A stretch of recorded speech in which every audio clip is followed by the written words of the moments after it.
2. 1, 2.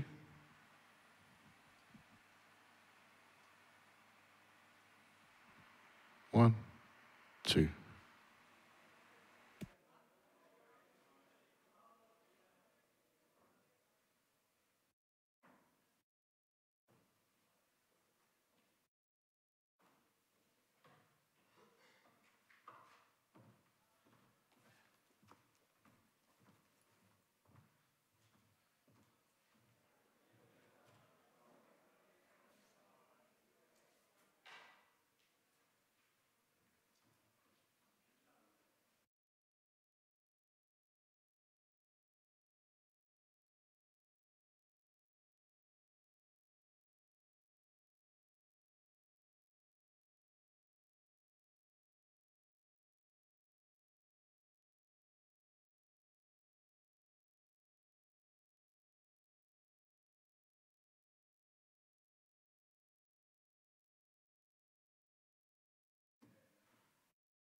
I think it's me, yes. Okay.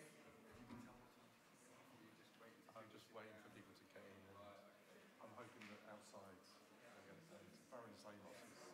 Well, I would appreciate at least a little, 20 seconds before we need to know who you are. Yeah. No, well, she would first speak, not me. Okay. But do you know who knows when she's coming out? Because I can't just wait and She's supposed to be here at 10. Yeah, right, which is now. Which is now. Exactly.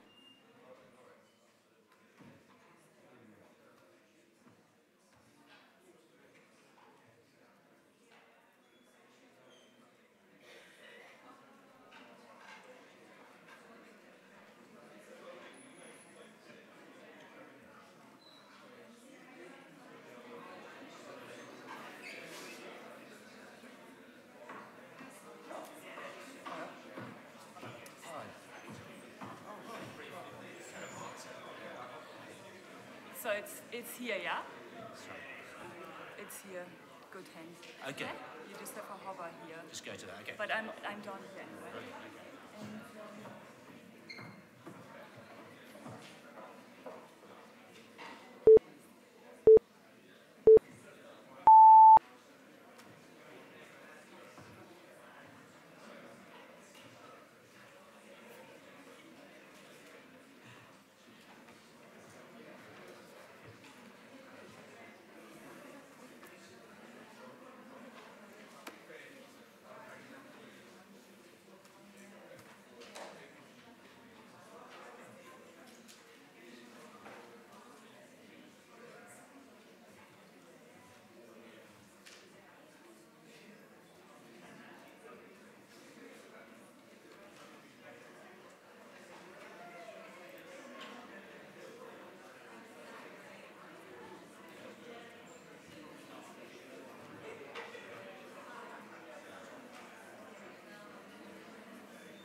Hi, good morning. If you could just bear with us for a minute or so. I think we will be starting soon, but okay, yeah.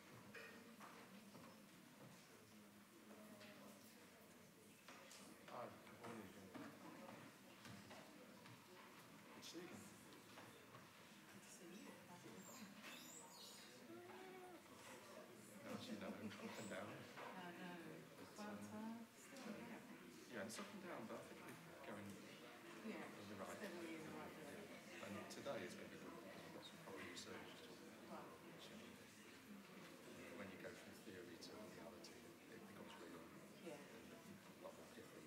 So, no, but thank you for today. No, not at all.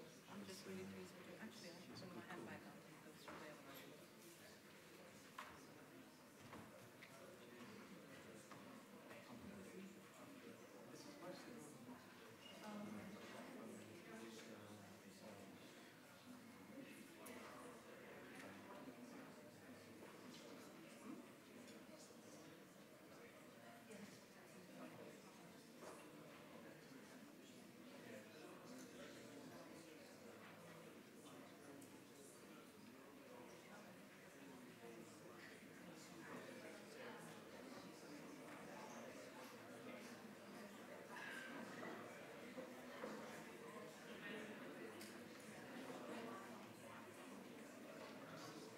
One thing on the feedback point, those projects that you helped us with, Yes. they start on the 1st of October. Oh, fantastic. So that is kind of coming Yeah. into reality, which is what we're all about, to be honest. And the next round is Flight. right, yeah. That's going through them. That's really what this is about. Is that looking good? We'll know after next week. We talked, didn't we, about sort of giving them a bit more of a steer. Yeah, that's really what this is. That's what Ross is later on.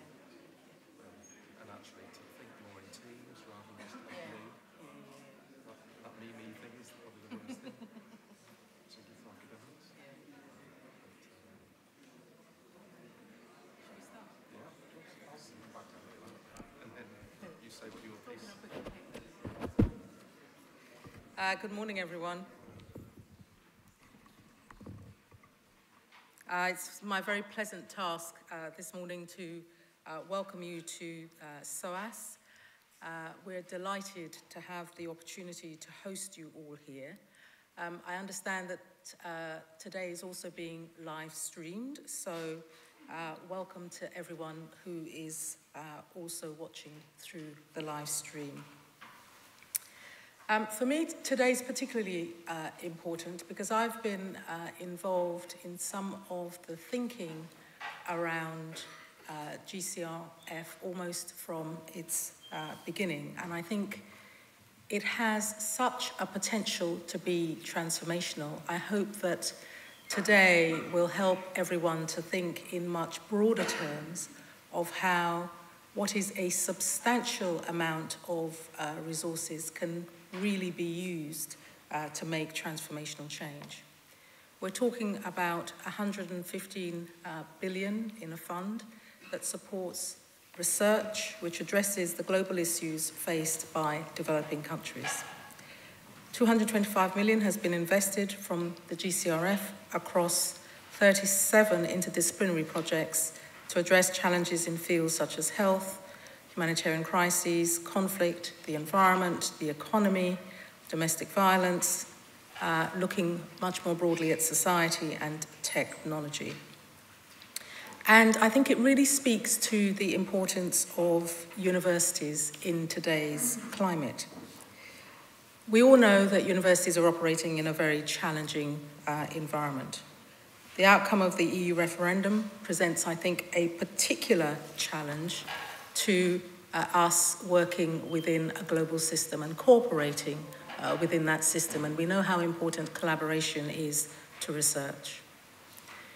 We need to demonstrate the essential impact of what we do. And it's not just economic impact, it's societal impact. But I think we also need to strongly defend the importance of scholarship.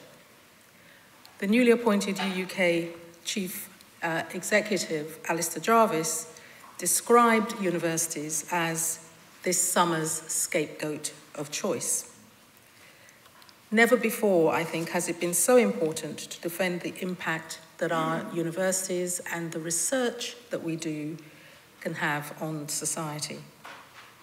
Our own Tibetan language research here at SOAS, funded via the GCRF, which helps foster understanding between Tibetan speakers and English speakers, and is vital for effective social development, and indeed contributes to better understanding of how aid should best be deployed, was derided by the Telegraph recently, seemingly on the basis of the project title alone, not even thinking about what the research was intended to do and the impact that it was intended to have. And I saw myself when I was at the United Nations, the way that a lack of commitment to really looking at policy solutions that joined up different areas had a negative impact on the kinds of policies that were being promoted. Indeed, it led sometimes to a kind of paralysis of action, which was not at all helpful. From the work that we do here at SOAS, and indeed from the work that's being done at other universities, I'm confident that many of the challenges that we face in the world today have their solutions or elements of their solutions in that work. And that's why it's encouraging to see that projects range from addressing issues around agriculture, food security, environment, and health being supported by the fund. But I am a really strong advocate of not just trying to make connections, but really pushing for greater collaboration. We all know that in higher education there can sometimes be a push to the importance of one channel of research, the impact that your particular and individual's research is going to have. I think that the transformational impact of GCRF is really about working in teams and working across different regions around the world. And I know that this is some of what you're going to talk about today. And I'm very pleased that one of SOAS's own professors, Jonathan Goodhand, had a major research project agreed in the last round. And Jonathan, I think, will be speaking to all of you later today. I'd now like to pass over to Dr. Marc Clayton-Smith. We worked earlier together on some of these projects, who's the RCUK Associate Director for International Development, to take you through the day and to take you through some of the issues. But I'd also particularly like to thank the SOAS research team who've helped to organise today, and particularly Sonia, where are you?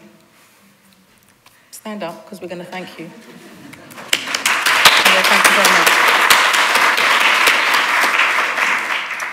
Have a great day. Over to you. Thank you very much.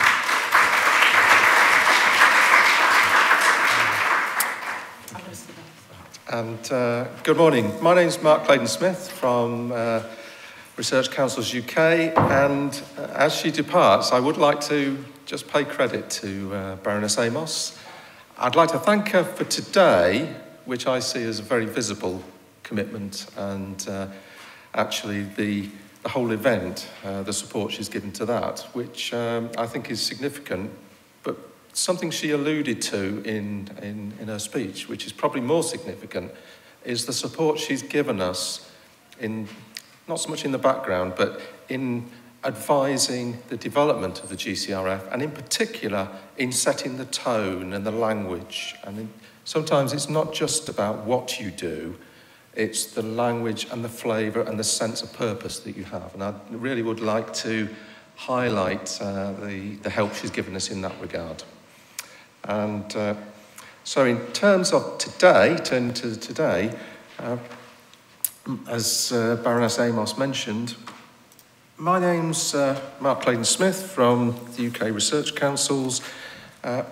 We're going to, through the day, try and enter into a bit of a dialogue with the research community about Global Challenges Research Fund and where it's going.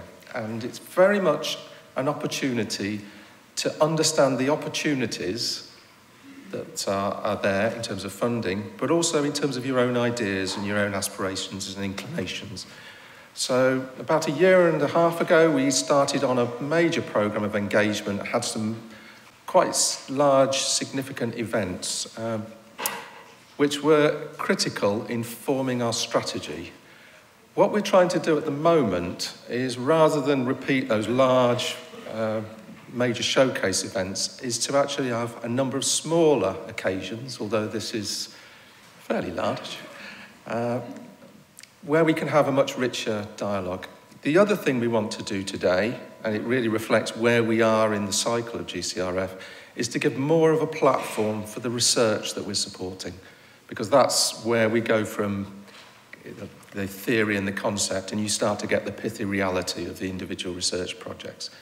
And that's both to celebrate the research, but critically, it's also about learning from the practices and the experiences that people have had to date, and how that could be of general use or of general benefit to other members of the community. So I've just been reminded the event's been filmed and streamed, but in addition there's a Twitter feed which is referenced around the room, so please feel free to use whatever social media suits your pleasure. So to begin, I was involved in Global Challenge Research Fund from the outset, and that means through the spending review and through its early development, and now through into the delivery phase. And it's pretty good in any job to be involved in concept turning into reality. But I have to say, in terms of GCRF, and you'll see this with some of the projects, it's actually kind of beyond satisfying. It's almost humbling to start to see the sort of projects that people are doing and how they are really addressing real issues around the world and within the UK. So I think I've covered most of that to date. As part of our exercise, we are, as I said, going around the UK on a number of these regional events, and it's a mixture of the team at different events. So I'm here today leading this one. My boss, Stuart Taberneau, is involved in a number of the other meetings. Stuart's actually a professor at the University of Leeds in German studies. So it's, you can take your pick on which event, you'll get a different team. But we've got three of us here today, very much giving different perspectives on the activity. I mentioned that the GCRF is starting to become a reality, and just to give you a sense of some of the projects local to yourselves, really. And as Baroness Amos said, we have a huge and rich diversity already starting to emerge in the portfolio. So from conflict, from infrastructure, health, food, all aspects of development challenges are starting to be manifest. And you see that here within the London region, but also across the wider portfolio. Just to kind of go back over a little bit of history, and I'll try not to dwell on these to catch a bit of time. GCRF sits in a number of very important contexts. Probably the most significant is the Sustainable Development Goals, which I imagine most of you will be aware of. And the significance of the SDGs are that these are a multinational, an international commitment to change. So that's absolutely critical, because that's almost the driving emphasis behind the GCRF. It does have a few critical limitations, though. I mean, the first thing is that it's a truly global agenda, so it applies to the whole world, both developed countries and developing countries. And it's also fair to say that it's an agenda for change as opposed to an agenda for research. So it's probably the most important context within those constraints. The second most important context is really the UK aid strategy.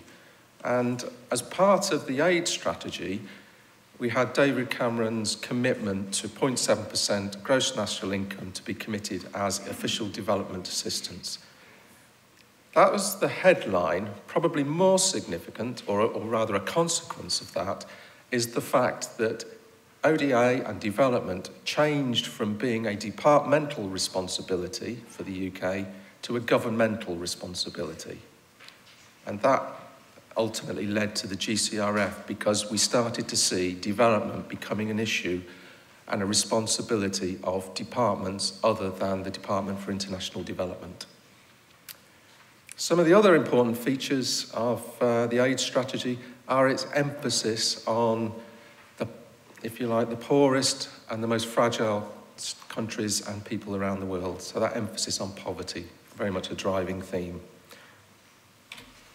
I mentioned that we now have development programs across government, and a number of those are research related and in the same context as GCRF.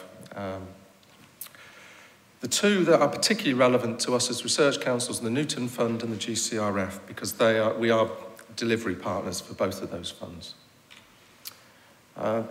Just to introduce the Newton Fund, it predates the GCRF by a few years, and it in many ways has similar characteristics, but it also has some very important differences. And it's worth appreciating those differences in practical terms when you're thinking about the opportunities that you might have. So the Newton Fund is an intergovernmental initiative.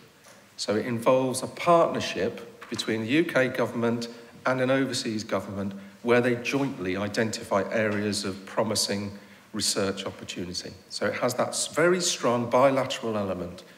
And that has some really powerful features. It means there is intrinsic balance, there is equity, and it means that each country takes responsibility for its own jurisdiction. So it has all those advantages, but it also has some limitations. And as always, the strengths are often very close to the weaknesses. So probably its biggest weakness is that the integration challenge that you need. It's very easy to get projects, 2 projects rather than a single one. But it's also, because the partners are developing countries, it's constrained by the resources that those countries have. So there's a degree of limitation. The other limitation, I suppose, with Newton is the fact that because it's a bilateral initiative, it is very much defined by those countries and those relationships.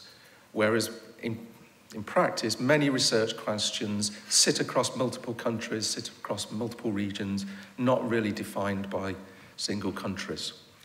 So Newton, very strongly in that bilateral country space. GCRF has different characteristics. It's a UK-funded, UK-led initiative, which means that it has the advantage, potentially, for greater integration, and it's not resource-constrained other than the budget that the UK provides. It also has the potential to cover a wider geographic reach and potentially a broader range of issues and topics. So those are the 2 main differences, but they are both opportunities that you ought to keep in your sights. And Newton can lead to GCRF and vice versa, but you should be exploiting the advantages in both. That's probably the key message. So GCRF came through the spending review under the last government and continues, and it's focused on global challenges with both disciplinary and increasingly an interdisciplinary perspective, as Baroness Amos mentioned. It also has this requirement to focus on capacity to address global challenges, and that's both here within the UK, but also within developing countries. And it has a third objective around providing an agile response to emergencies. And we won't dwell on that third category today, but I'm happy to talk about that if people are interested. GCRF is a fund, it's not a programme. And what that means is that it's a fund that is supported and delivered by a number of organisations. And each organisation is involved in the area that best reflects its competence. So in particular, we have the Economies, and their strength is really about identifying and supporting talented individuals. So their concentration is around fellowship schemes, mobility schemes, and so on. The research councils, our competence is really about supporting collaborative programs, and that is the, if you like, the core program that we deliver. But alongside that, we have involvement from the funding councils, strengthening capacity of the universities, UK Space Agency, and at some stage, I imagine there will be new delivery partners coming on stream. So the strategy for GCRF was published a couple of months ago now, and it really drew on the points that I made earlier, particularly on the SDGs, and from it looked at the areas where research could really make some traction. And it had three main themes that are outlined here.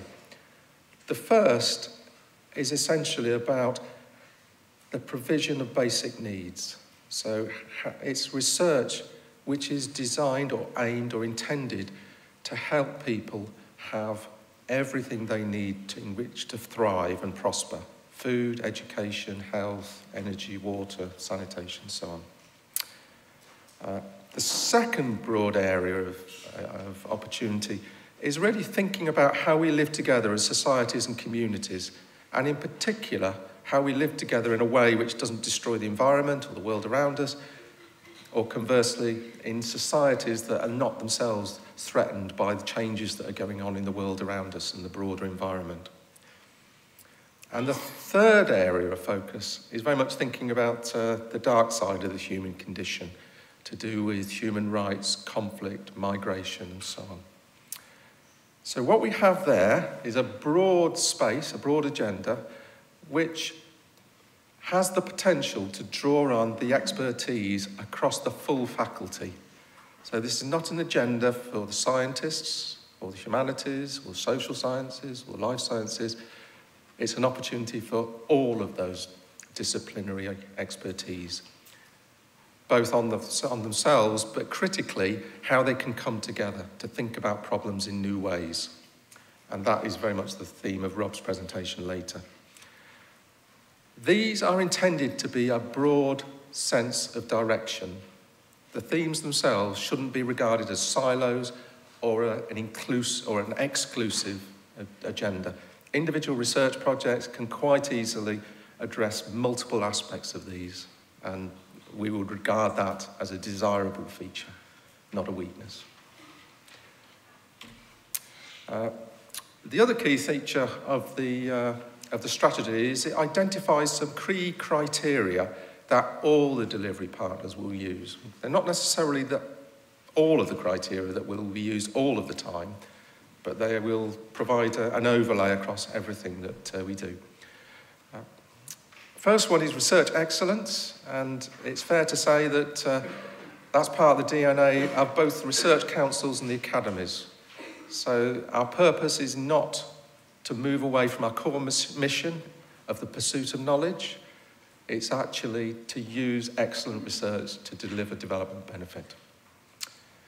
The second key criteria is probably worth dwelling on, and that's ODA compliance. And the language is perhaps a little bit unhelpful because it has a sense of being an administrative requirement. It's not. It's much more than that. It's a philosophical focus on actually delivering against ODA requirements. So that's delivering benefit and impact. The third area, I think we'll come up a couple of times today, is the concept of equity and partnership and mutuality.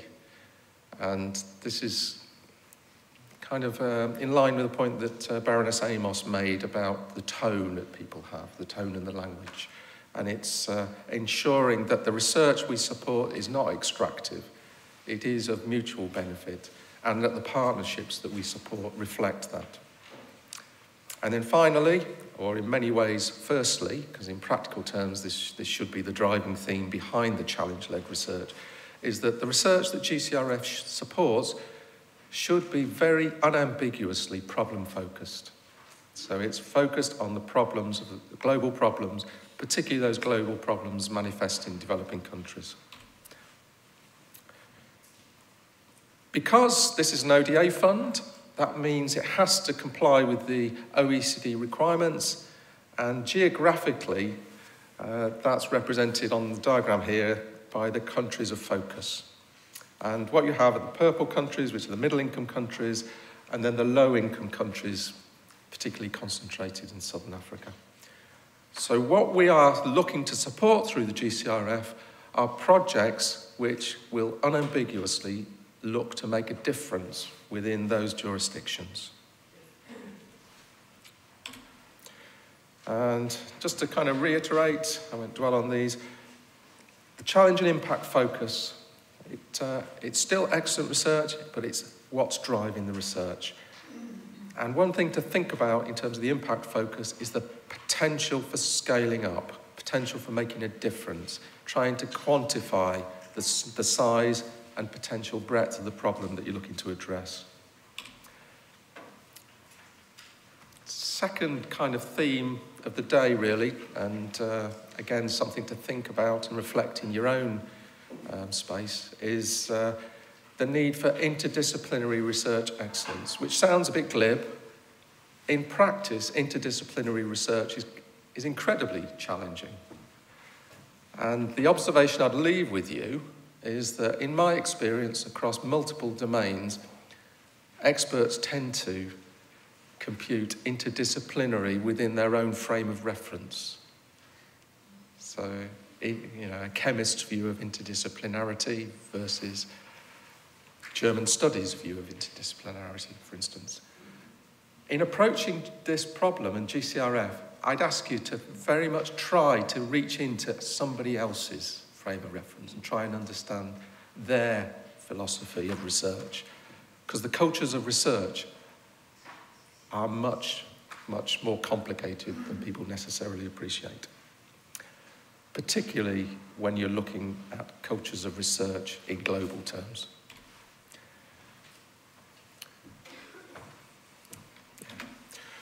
The other dimension that's absolutely critical to GCRF is the idea of partnership in global terms and the need for equitable, meaningful, useful collaboration. Don't approach projects as an exercise in gathering together as many names as possible. Think seriously about why you're partnering with people, both in disciplinary expert terms, but also in country terms. And make sure that that mutuality is real and thought through right from the outset. Co-design is probably the most significant positive thing that you can do. I mentioned that we were moving from concept through into reality, and this is just to give you a sense of progress to date. So earlier on I showed you the DAC list. This was taken from the RCUK website last week.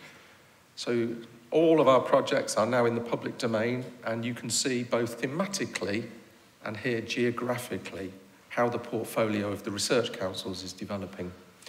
And what's been interesting is a lot of the early projects that we supported were very much building on the collaborations that we had already established. And so the research councils had a strong presence in India and in China, and had a decade of supporting collaborative programs in those regions. So we had a lot of early activity around Asia. Increasingly, we're seeing our portfolio spread around the world. And people talk about the global south. We've got some very interesting programs in the Northern Hemisphere. It's not just about the south. Africa is probably the most interesting area in the way that's starting to take shape. Because as well as the dynamic between the middle-income countries and the low-income countries, probably more significant is what's starting to emerge in terms of Anglophone versus Francophone countries. So we can see the patterns of collaboration starting to take shape. And I think this will be one of the interesting features of GCRF looking forward, how it's starting to develop around the world. I was always told you should tell them what's important, tell them again, and then tell them again. We will repeat this theme of equitable partnership throughout the day, so please do take it seriously.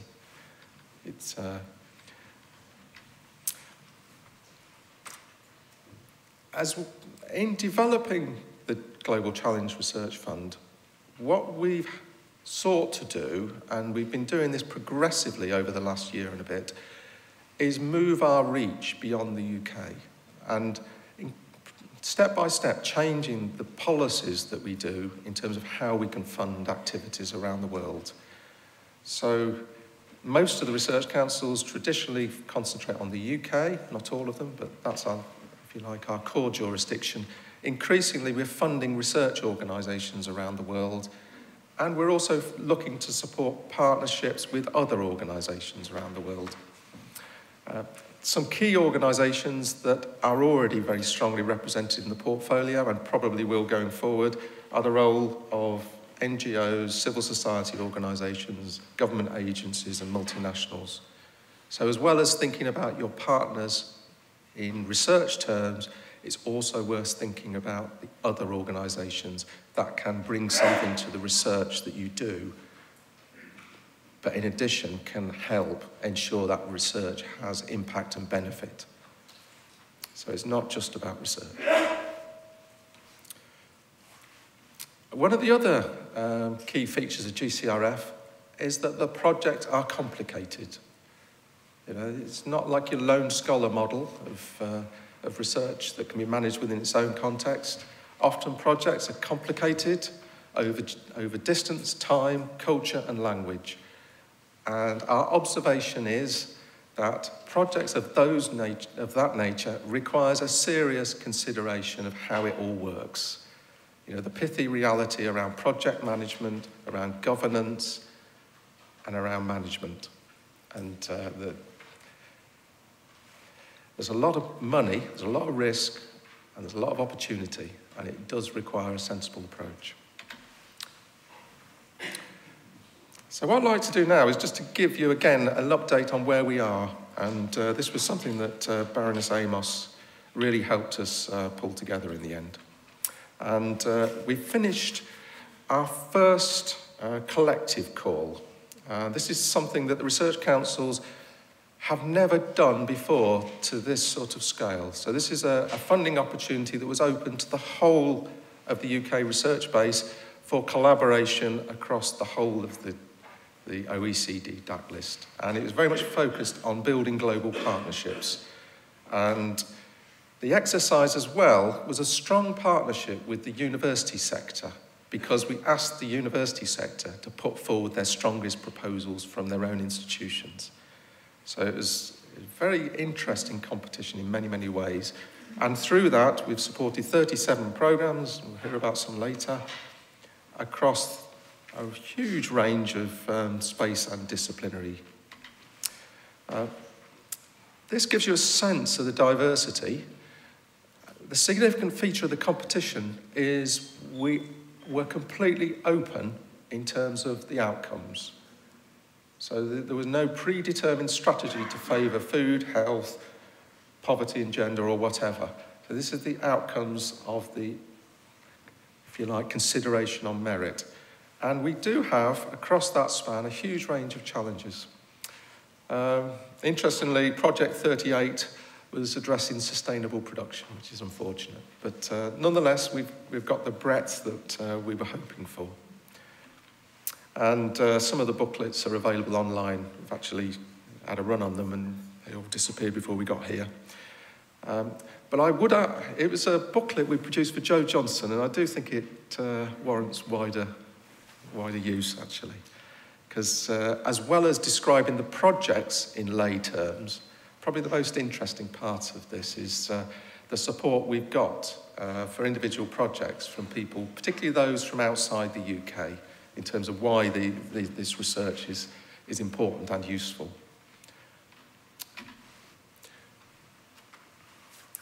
Right. An important message, actually, that I'm pretty sure there will be some people here who will be thinking of GCRF as the research councils with a badge on. And if you're thinking that way, it's unhelpful and will probably not help you. It's important to appreciate that the GCRF is an ODA programme.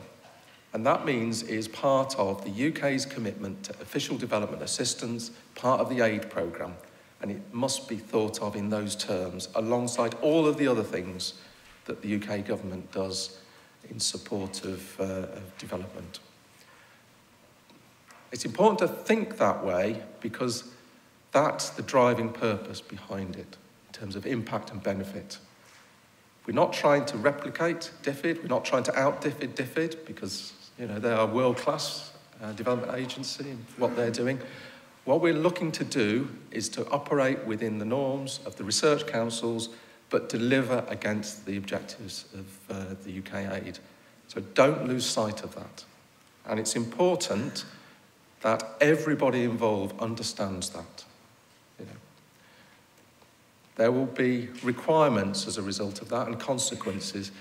There will also be challenges. There are, if you like, pressures on the UK's AIDS programme, and as a GCRF grant holder, you will be subject to those pressures, those scrutiny. There will be people looking to misrepresent what you do, for instance, as Baroness Amos said earlier. So keep that thought, keep clear in your mind why it is that what you're doing warrants being part of that aid programme. In addition, because it's in that space, there is legitimate public scrutiny around what you're doing and what we're doing. So over the last year, we've had internal audits in the research councils of both Newton and GCRF. The National Audit Office have taken interest in the BEIS ODA programmes, and the Independent Commission for Aid Impact, which is a parliamentary body, has just completed a review of GCRF. The International Development Committee in Parliament, before the general election, were doing a review of non-DFID ODA. So there is huge public scrutiny around these programmes, and it's important that you're aware of that and you operate in a way which is consistent with the ethical practices that I talked about earlier. Right, so that's kind of very much the context for GCRF. What I thought I'd do now is give you a sense of the things that are in play at the moment. Probably the most interesting opportunity is it really reflects what's happened to GCRF, because the GCRF programme has been introduced at pace, and as part of that, the portfolios have developed very rapidly. So both within the research councils, within the academies and the other delivery partners, we now have quite a substantial programme of research that's been developed. And the risk is that that kind of goes off all over the place, becomes quite scattergun. And we see that risk, and one of the things that we're keen to do is actually to get some research leadership into those portfolios, particularly to improve coordination between projects, make people aware of the opportunities, think about in-country activity that has some resonance together maybe, and critically to think about how portfolios of research relate to some key stakeholders. So we're currently advertising for a number of posts to address some of these portfolios. And these are the first 6, and they represent areas that have emerged to date. So this is not a complete or an exclusive set, but it's where we are at the moment. So if people are interested in those sort of roles, they should have a look on the RCUK website and follow through, because it is actually essentially a recruitment process. And we are looking for people who have, if you like, the commitment to the things we're trying to achieve in those portfolios. A number of other developments that people might be interested in. Firstly, one of the consequences of all these different funds across government is that there is huge potential for mischief and waste. And the Treasury recognise that, and one of the things that the Treasury in particular have been driving for is this strategic coordination for ODA research. And this is an activity which will oversee all the government ODA funds and try to ensure that there is complementarity and integration where needed. Now that's in play. The chair of the board has been identified and should be announced next week. That is quite a positive step in terms of, again, trying to get this coherence going. So that, if you like, is the governmental layer.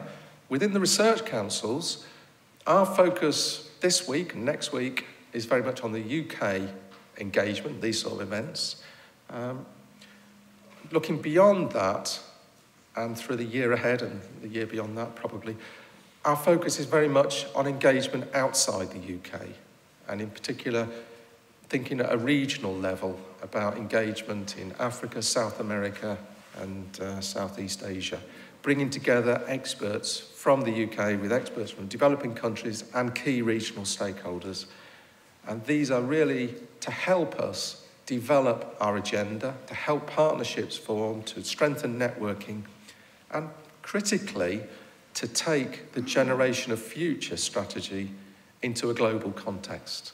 You know, we don't want our future to be defined by the UK necessarily. The other development that will come is that the reformation of the higher education system is underway. The research councils will come together by the 2nd of April under a new organisation called UK Research and Innovation. As part of that, Research Councils UK will disappear, although it never really existed. And just to reassure you that in that transition, the Global Challenges Research Fund and Newton Fund will continue, and probably more usefully, the team that are currently supporting it, that I showed at the start, are part of the continuity. So the organisation changes, but the function continues. So that was me giving you a quick canter through GCRF, how we've got to where we are, and more importantly, where we see the future going. What I'd like to do now, if that's okay, is take a few questions and maybe get a reaction from people where appropriate. Right, somebody's got a microphone. Do you want to?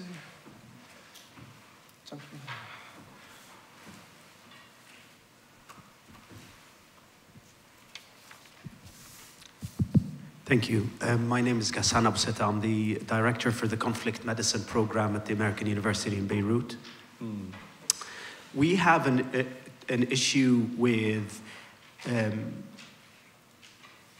bodies like yours and other bodies still classifying Libya, Syria, Iraq as middle-income countries. That affects our ability to access research, but it is so flagrantly, completely has nothing to do with the real circumstances of these countries. The other issue that we have in this old classification is it fails to understand that there is now complete regionalization in the area, that there are 11 million people living in countries where they don't originate, and our geography in terms of health-seeking behavior has completely changed. And so, whereas a place like Beirut is high middle income, we actually, in our institutions, see patients from Libya, Yemen, Iraq, and Syria because their health systems have collapsed. And so there's a need to try to kind of further either update or delineate these new changes. Yeah. Thank you. So I understand the issue. I understand it very well, actually. We are obliged to operate within the OECD framework, although the British government does input to the refinement of that, and that's in play at the moment, but that's a different issue.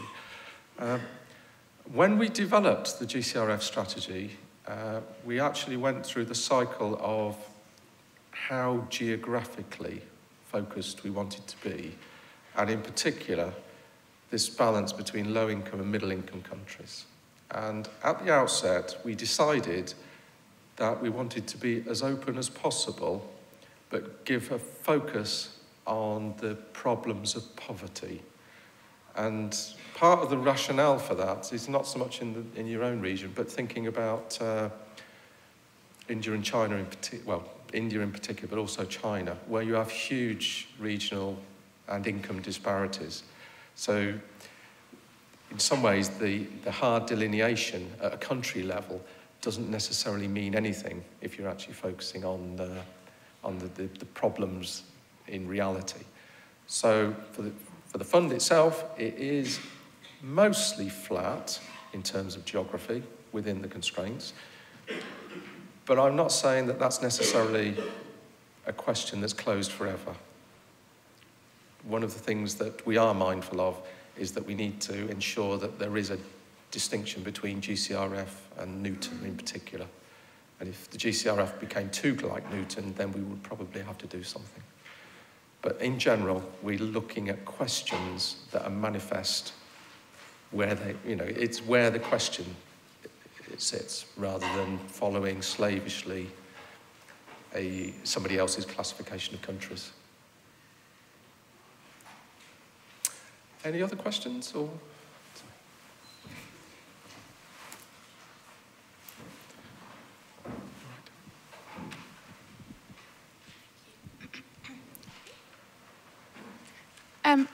sorry, I don't know if this works. My name is Lamia Shahata, and I'm from an NGO called INASP. First of all, I wanted to thank you for outlining the GCRF fund, and particularly for stressing the equitable partnerships and capacity strengthening theme. So we are a non-research NGO that does capacity strengthening, and we'd very much like to be involved in supporting academic partners in doing that. However, there is a restriction on the amount of funding that we ourselves can access. So it's quite hard to reconcile both. So it'd be quite helpful to hear from you why there is that funding restriction and how we could be involved while covering our costs. Thank you. Yeah, I'm not going to completely duck the issue, but I think eligibility will be covered in a lot more detail under Rob's presentation in a minute. But just to give you a general sense, funding eligibility is a fluid and developing issue for the research councils, because we've moved from a position where each research council had very different eligibilities. Mostly were quite limited, with the exception perhaps of the MRC and ESRC. And we're moving towards a more open and permissive arrangement across all of the research councils. But I don't think we're at the end goal yet. But just to give you a sense of the philosophy, what we want to do is to fund overseas research organisations using the same principles that we would apply to the UK, by which I mean fully funding the costs of research, including a contribution to the research environment and the indirect costs. Now, obviously, we're not going to impose track on developing countries because that will be brutal. So, but our first focus is very much thinking about how to support the research organisations. The second dimension is obviously, if you like, other organisations, particularly those that could help into support of impact and the NGOs and so on. And then there's a space where we won't go in terms of private sector and government.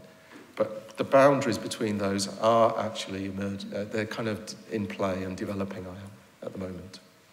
We also need to be mindful of our own requirements around governance and assurance as well, which is...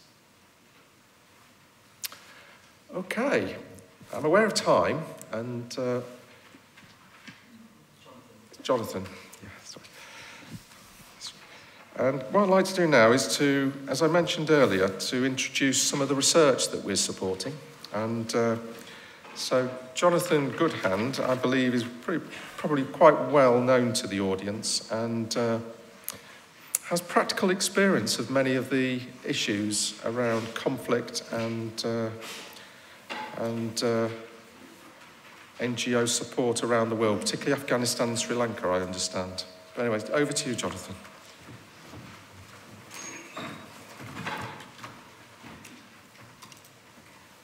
Thanks, Marc.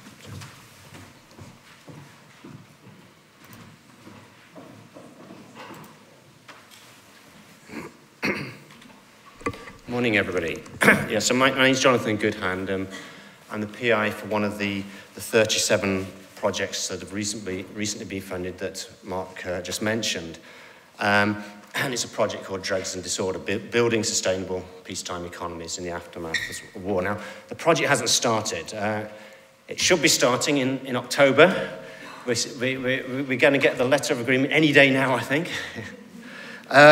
So I can't tell you anything about my experience of the project itself, of course, but what I can talk about is my experience of trying to put one of these things together. And I know there must be many people in the room who are thinking of this, so I hope I can give you a few reflections on what we've learned from the process.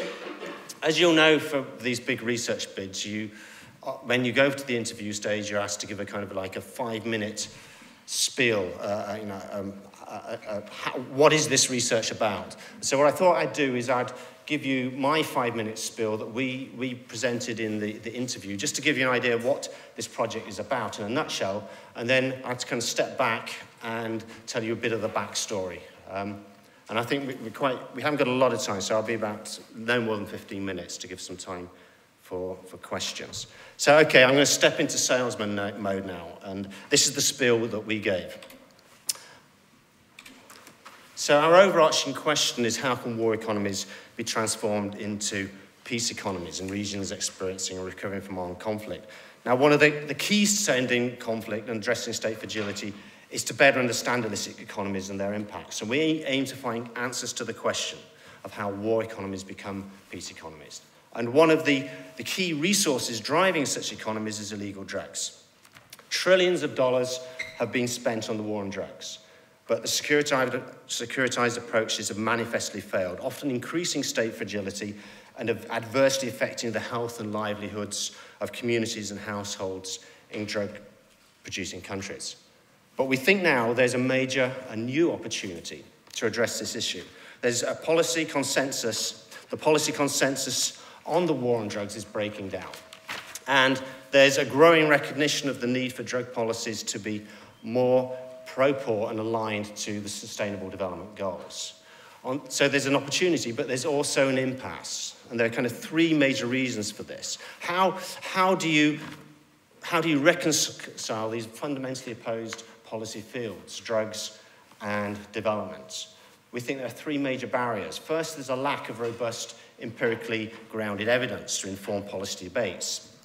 In fact, I can think of few other policy areas where there is such a mismatch between the evidence base and the dominant policy paradigm. Secondly, there's been a lack of sustained investment in methodologically robust research conducted by researchers from drug-affected countries. And then thirdly, we think that Southern voices have been marginalised in international drugs debates. The perspective of communities and governments from drug-producing countries needs to be far more central so that policies are more contextually attuned.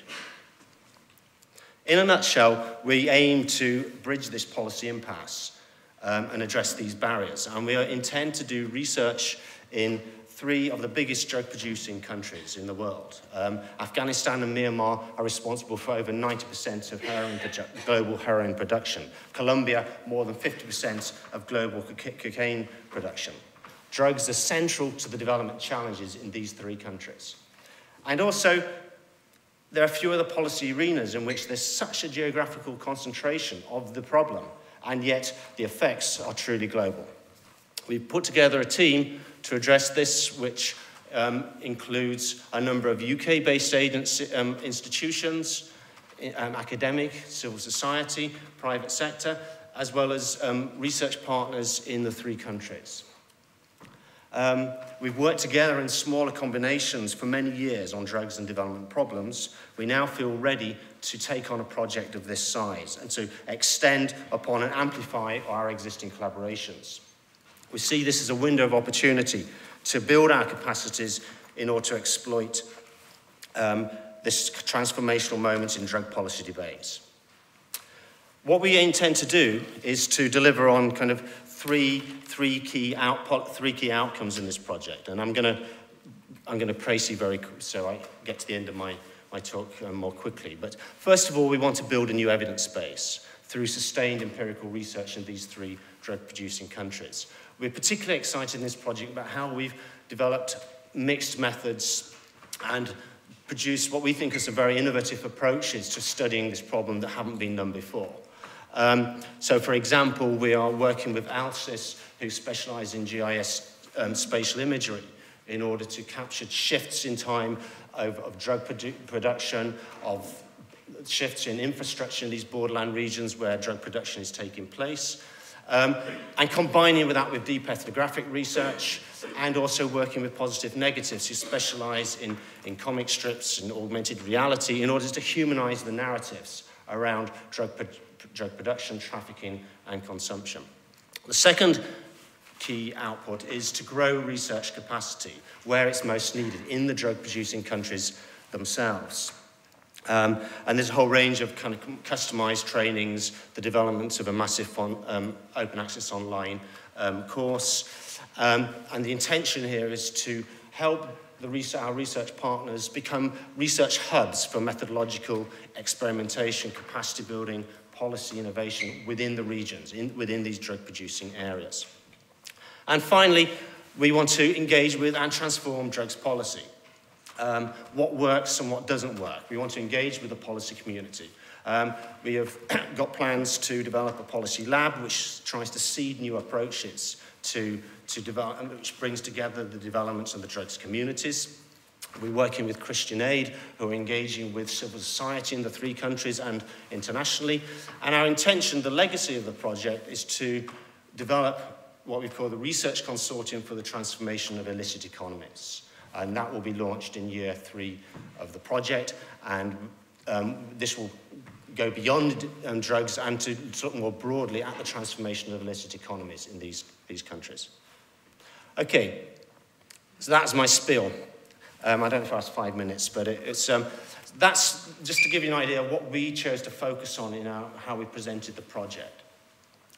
As you'll know with these kinds of research bids, you never quite know what were the key determining factors that help you to win it. And you may have really good ideas that don't get funded and ones which you think are not quite as strong that do. So it's always quite difficult to kind of second guess. And what I'm not going to do here is to try and give you a just so story about this is how we won a research bid. But these are some reflections about the process and how we went about it. So first of all, developing the idea, and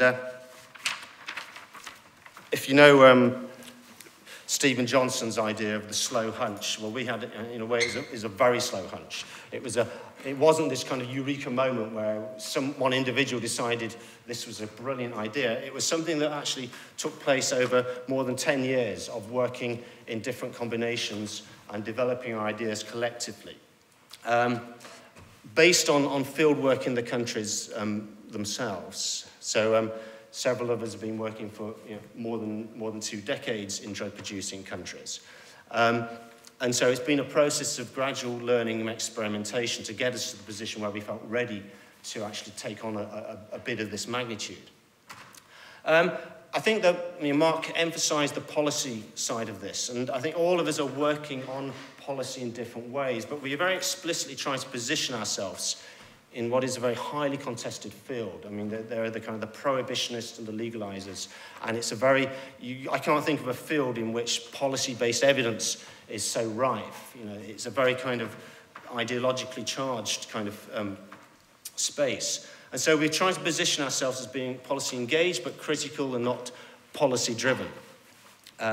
I think going ahead, this is going to be really important in the project, thinking about how we position ourselves in relation to these constellations of kind of power and policy engagement. Our team that we developed was one which, again, Marc's emphasised this, and we all say this, and it's quite difficult in practice, about interdisciplinary conversations, interdisciplinary approaches. I think, particularly with drugs, it's a field that's been dominated by the criminologists, by the drugs experts, by the security experts. And we purposely brought a team of people together who are historians, anthropologists, health experts, political economists, to kind of bring in new perspectives to this field and to bring about kind of more methodologically innovative approaches. Finally, I think it's important to emphasise here that we had several failed attempts at getting this idea funded. I think the first time was 7 years ago, and I think this is the 6th time. And each time we have adapted it and changed it and added to it. So if you don't succeed, the Samuel Beckett try again, fail better, I think captures what's happened with this proposal. We didn't kind of just suddenly deliver it. It came out of a very long process of failure, of learning, and then submitting something that we thought was really coherent and robust. Building a team. The teams really are coming out of our field work. We've been working at the coalface in these countries for many years, particularly Myanmar and Afghanistan, more than 2 decades in some cases. We know our research partners. We know each other's strengths and weaknesses. A lot of it is based on friendships. A lot of it's based on respect and trust. And really, for a subject like drugs and in highly conflictual environments, you need to know your research partners very, very well. And building up trust and knowing how we work together, I think, is absolutely central in terms of this bid in particular. So our partnerships, we all say this, but I think they are genuine partnerships. I know OSDR and AREU in Afghanistan, I've known them for over a decade. And similarly, Mandis Sudan and Patrick Meehan who work in Myanmar, I know they're partners and have been working with them for more than a decade as well. So the ideas for this came, it wasn't just a UK-based consortium who were desperately looking for partners, it's been a part of a collective conversation. I've talked a little bit about the complementarity in disciplinary methodological terms. The team is also including senior and junior academics, and I think that brings a kind of quite creative energy to the team. And we have very diverse geographical experience. So we have very deep experience, but we are able to think comparatively because we have people who are working simultaneously in more than one of these contexts. Finally, writing the proposal. And I suppose that the first thing is that these, we saw this as a huge opportunity, that the Magnets is a £7 million project. It's, we could never have done what we've put together in a much smaller project. So it's a huge opportunity. Of course, though, there are costs, and it's something you need to be really aware of. And this is very obvious, I'm sure, to most of you, that you need to put in time to preparing this. You need to clear the decks. I actually had research leave when the bid was announced. If I'd had kind of a heavy teaching term, I just wouldn't have been able to do this. And the other thing is drawing on a committed team who can help you with the process. And I think probably, we were working very late nights for a long, long time. Probably there was too much pressure on a small number of individuals. So the more you can kind of spread that load in putting this together, the better. Another thing that's very much at the forefront of our mind at the moment, because we're recruiting a project manager, so if you know anyone who wants to be involved in an incredibly exciting, innovative project over the next 4 years as a project manager, spread the word. But for people who are potential PIs, you obviously need to think very carefully here, because with this kind of project, there are costs. There is a danger you're going to spend all your time managing research rather than doing research, and to what extent, how is this going to have an impact on publications and your ability to do field research? So I think thinking about the governance, thinking about the project management side of it is really, really key. And I know that's not my forte, so getting a strong project management team together is really important. We produced this research proposal collectively. There are about 4 of us who did most of the drafting, but all drafts were sent out to the whole team everywhere, and everyone got an opportunity to kind of feed into the process. To the extent possible, we had face-to-face meetings. Where it wasn't possible, we had Skype meetings. So it really was a kind of an extended process of revisions and getting everyone to feed into the process. And it was actually quite noticeable that an excitement developed through doing that. So there was a very positive energy that came out of it.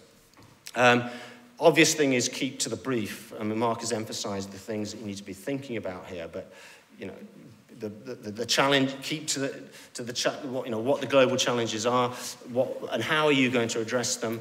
In our case, the capacity building side, was key and had to be highlighted in the proposal. Finally, the interview and presentation. I don't think, we practiced beforehand, so I think preparing and practicing for that is really important. The dynamics of the interview, I think it was really important. I don't know if this was just kind of crucial to the final decision, but two of our partners were there at the interview, and one of our partners from Afghanistan and one from Colombia. So I think we had a genuinely kind of inclusive kind of team with expertise from the three countries, people from them as well, from these countries, and also different thematic expertise within the interview team. And we all handled the questions between us. So, you know, I think it really was a genuine team effort. So I think that those are just a kind of few insights. I'm sure most of them are pretty obvious to anyone who's got experience of developing research bids. But I think we're going to go on to the next presentation now, and then I'm happy to answer questions after that. Yeah?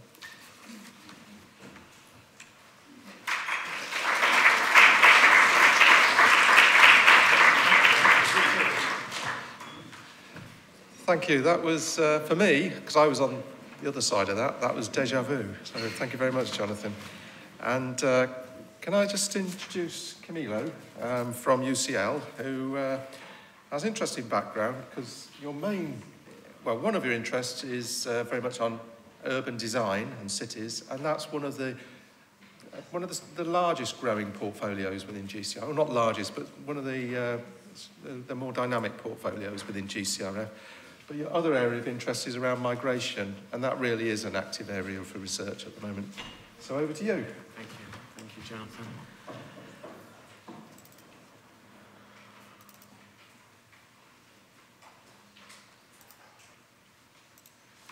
All right, good morning, everyone. I'll try to be quick and fast, and I'm going to present very quickly a project on which I'm a co-I, so I'm working and speaking on behalf of a wider and bigger team.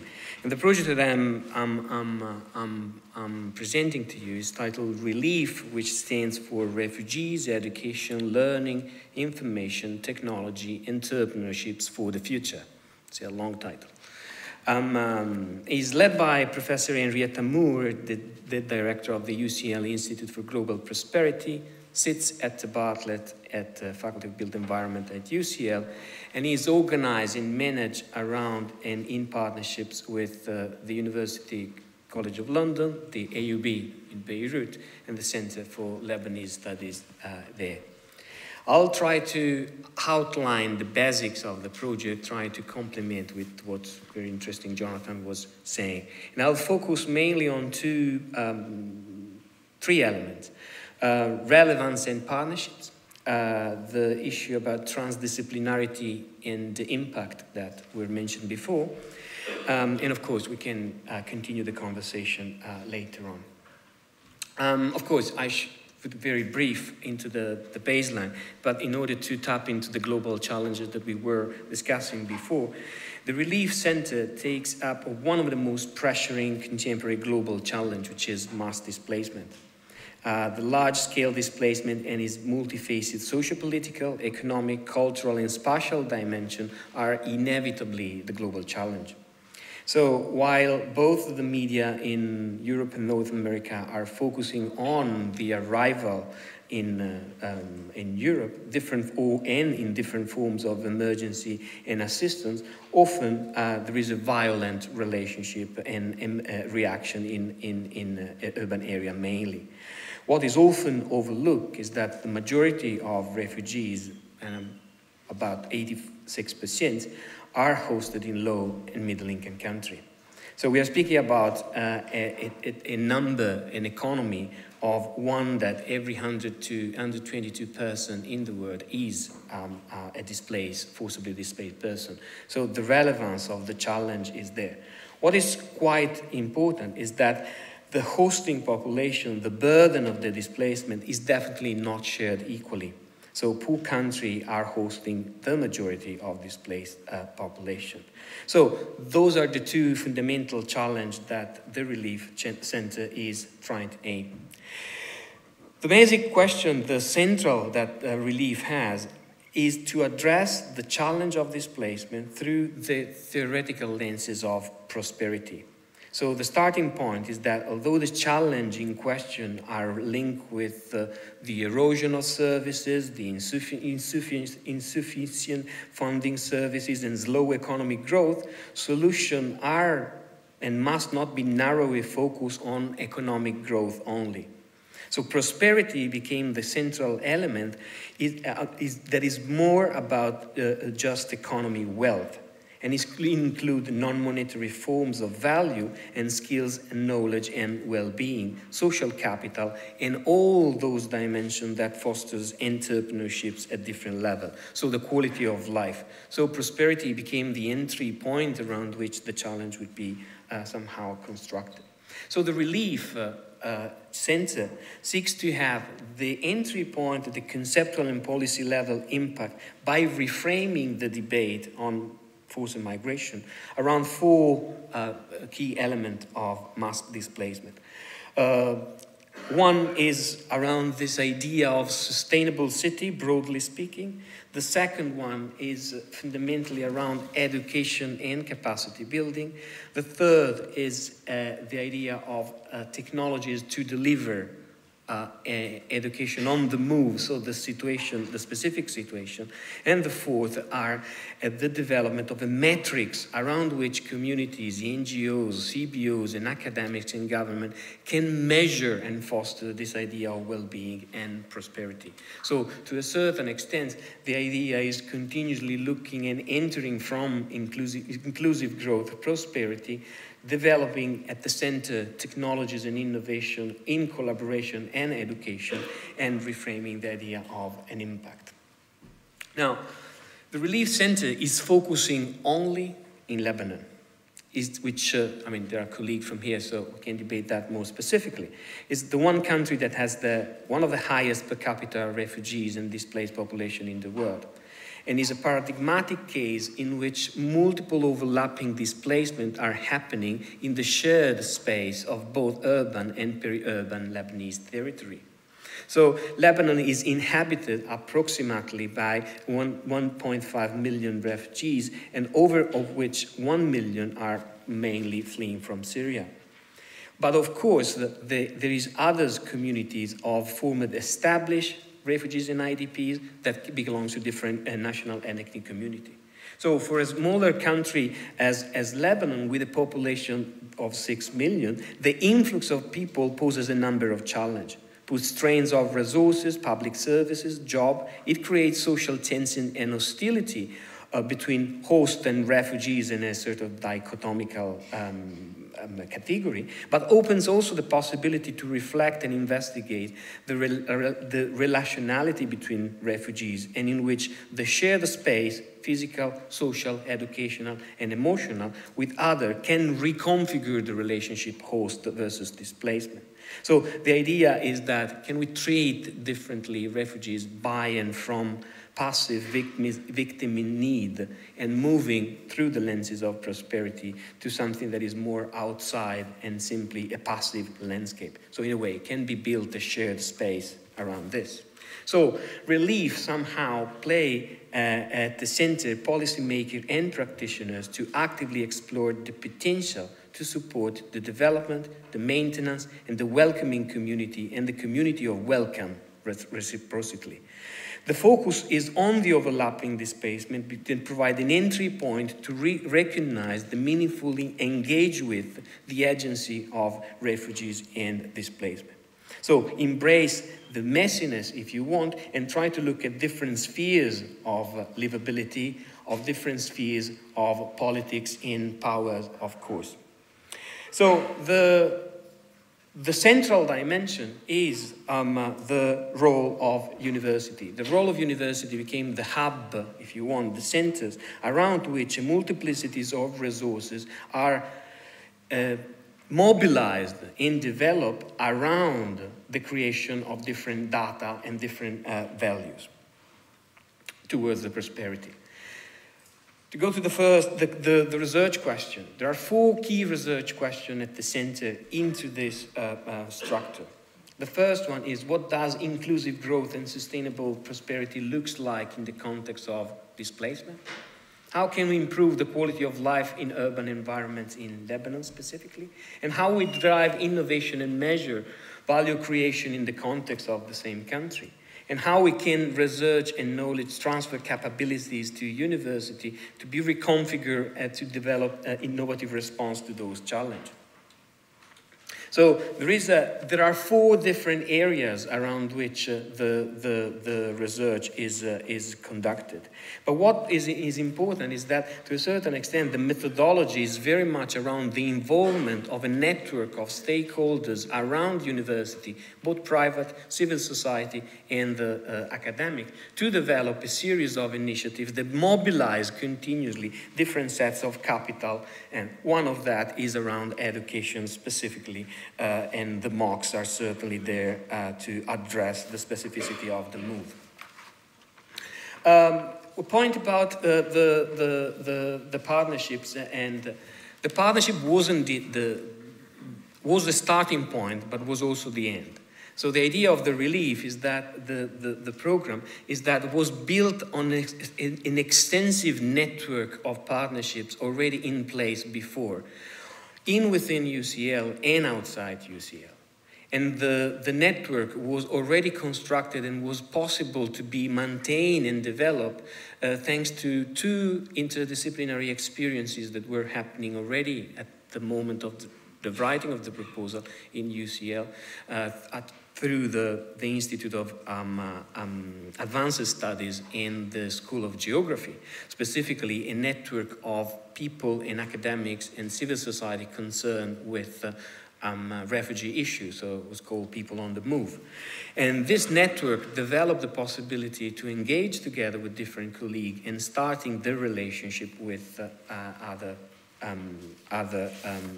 colleagues. The impact in this. Relief works begin, of course, with the focus on people needs in the specific context of Lebanon, but the project is designed to mobilize resources available to, specifically university, in mobilization of research, innovation, and education, in order to address the needs into this sustainable and inclusive fashion. The 4 streams of sustainable city, the value, prosperity, and education are all 4 built together to mobilize resources. The partnership was, as it was mentioned, was anchored into a wider existing network. There was already a strong partnership, as was mentioned by Jonathan before. There was an absolute great connection with the activist group and civil society across the different regions, and not only in Lebanon. There was the possibility of having small funds to activate preparatory meeting and event, both in London and in Beirut. Crucial, there was this idea of balancing international staff, skills, colleague, with the framework that Jonathan mentioned is certainly very valid also for us, and UK-based staff. Central into that, there was the idea of balancing the different expertise that a global university like UCL already has in place. So working across the Faculty of Engineering, the Development Planning Unit, the Institute of Prosperity, the School of Geography, and the Institute of Education was already fundamental alliances around the structure. Of course, the complex governance that required this big program was absolutely central. And so the idea was to develop a center that is centered in Beirut. So there is an absolute center in collection and chair of a management committee, fundamentally there, an advisory board that most of the other process, but and specifically in order to increase the the impact, a public engagement committee. And the public engagement committee is a role into the institution that continuously engage with different stakeholders, not only in Lebanon, but also in other countries that will be touched by the program. There will be an impact in terms of geographical impact, and quantifying the impact is very, very important. There are two interesting elements. One is that the program is designed to implement the impact into the research project. So the impact is not seen at the end of the research project, but is while doing the research per se. That's why the engagement with governance, policymaker, at the municipal level, at the community level, and at the regional level. Two concrete examples into that is there are already other funds through British Academies, for example, that has been put together to complement elements of the relief funds that serves to move away into a more regional network. There are 3 workshops that are planned outside Lebanon in order to drain and learn the experience from Lebanon in other countries, about Greece specifically. So there is an element of fluidification of impact and the regional level there, of course. So in a way, there are both the replication of network outside and inside. So the idea is the aim of the program is to ensure that relief work is carried out collaboratively with community in Lebanon and outside.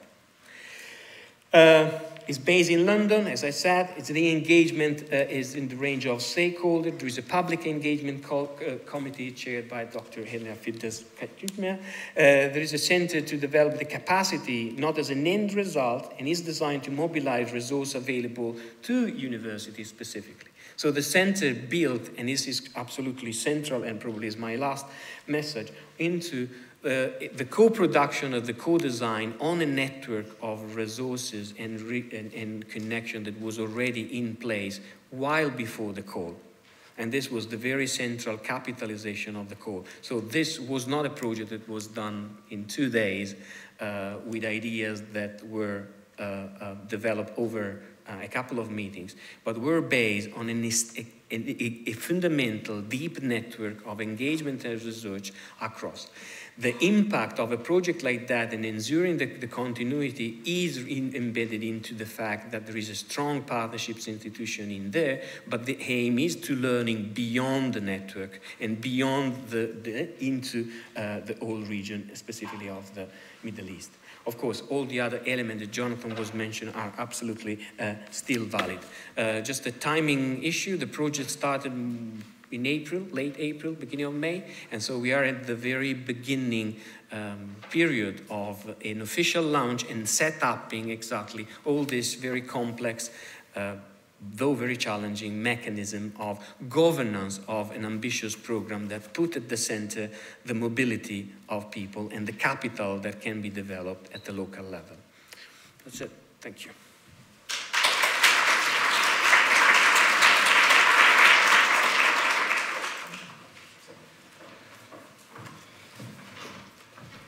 Thank you to our 2 presenters. I think that the problem focus is pretty obvious in those, actually. We've got an opportunity to take some questions, but I'm going to take the opportunity of ask mine first, if that's okay. And it's really to both of you. And one of the consequences of GCRF in the early days was the need to move quickly. And both of you effectively have built projects based on existing partnerships. I just wondered if you thought, to both of you really, the scope to grow that partnership within your current ambitions, or whether the complexity of the project is going to make that really difficult. So I suppose Jonathan first. Well, it's 7 million. It's a big project, and I mean, and I think there's a common message that has come out of this that you can't just cobble this together. I mean, the timeframes were really short. So if you wanted to be credible, you had to have an existing set of relationships and an idea to build upon. We built into our project is this idea of the Research Centre for the Transformation of Illicit Economies. So that is actually based on the goal of building that up and getting additional funding to extend into the future. So we said in our bid that this was the 5 years was the beginning, but we saw this as a longer term commitment. So that's we've got it factored into our programme. The beginnings of conversations in year 1 and 2 about expanding this into this research centre and seeking funding to grow it. So. Okay. Pretty much the same. I think the point I want to make is that yes, it's built on previous partnerships, but as the more conversation you have and the more people you meet, the more those resources will become available. And for us, Relief is really much a dynamic reflection. It's a dynamic hub where the mobilization of resources, not only financially, of course, are happening exactly because there is a dynamism in and embedded in this very specific case on a country, but on a region and across UCL, in this case, as the main hub in the Lebanese and the regional country. So it's the dynamic of those relationships that I think is very important to highlight. Yeah, thank you. Now,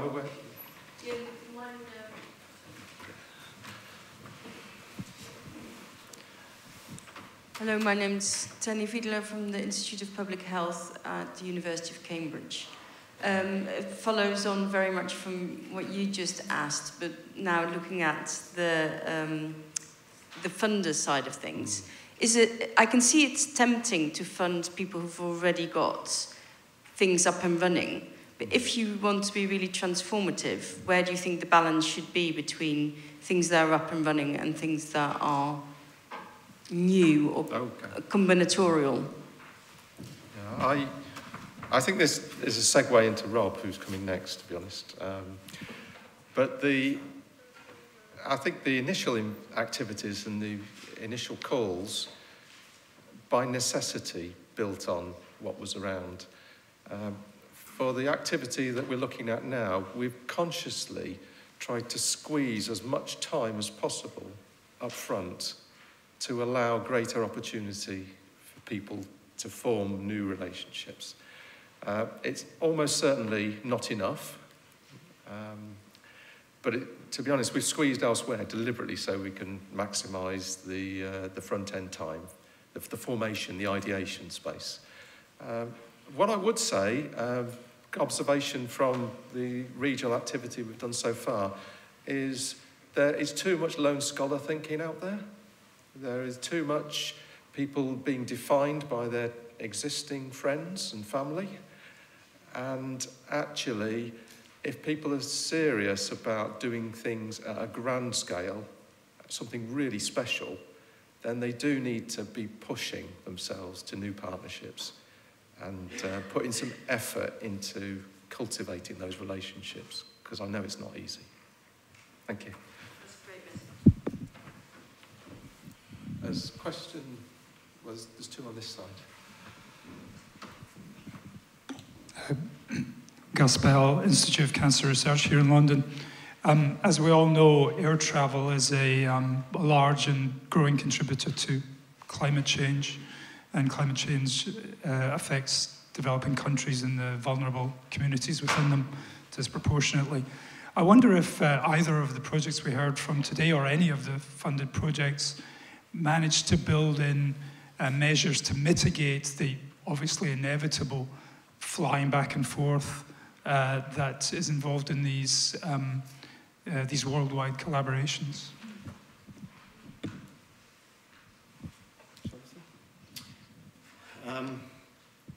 The honest answer is we haven't given that. It has not been at the forefront of our thinking on this, but I think we're looking at ways of not ending up, traveling all over the world unnecessarily. I mean, a lot of the things that we're doing can be done by Skype and conference calls and whatever. There is a kind of climate, our project is not explicitly about climate change, but there's a climate change dimension to it, because the kinds of people we're working with, their livelihoods are being profoundly affected by climate change. This is one of the reasons, actually, why drug cultivation is so central. It's become more central in many of these three countries. But we're not yeah, we probably need to consider it more. Yeah, it's certainly a very important point for us. We haven't framed it as such, for such reason. I think that the volume, the density, the amount of the funds, activities and partnership that happens in our case in Lebanon is way more of the one that happened outside. So there is an investment into reducing the mobility, if you want, and investing into the local mobility of both resources and engagement. This is inevitable in the way the project is constructed technically and mechanically, but it's certainly very important. I do think that this question goes also in other element of the discussion, not only at the level of funding and reducing the cost, but how to be absolutely quotient of the vulnerabilities that are created, but those economies that are developing there. And that's, for example, in our case, where the resources are already reduced and erode, will be definitely an element that will be taken into consideration. And the second answer is the emphasis on technology and mobility and innovation, MOX in your case, MOX in our case, and the research around innovative way in which X numbers of activity, I'm thinking about agriculture in the case of Lebanon, could be definitely benefiting that discourse would certainly be. Okay, there's a question at the very back. Troy Sternberg, Geography at Oxford, and particularly for Jonathan, we would also like to include an Afghan component. How did you pitch this? Because we're told it's unsafe.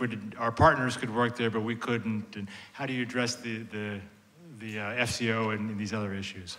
Thank you.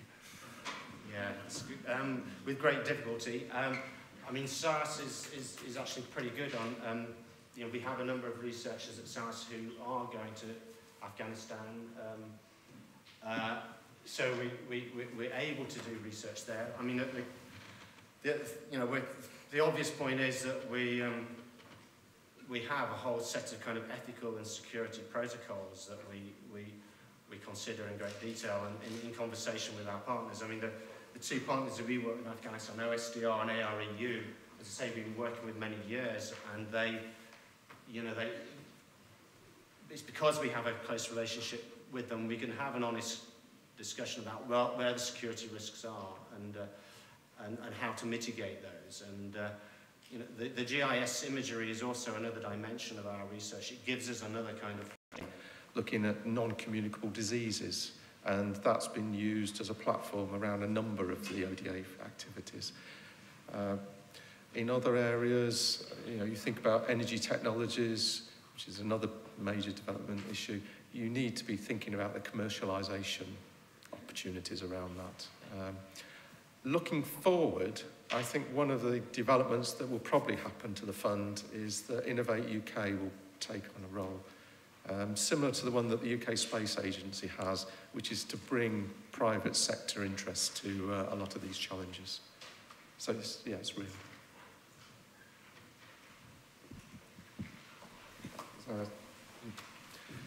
Actually, it's a question for yourself and for Dr. Camilo.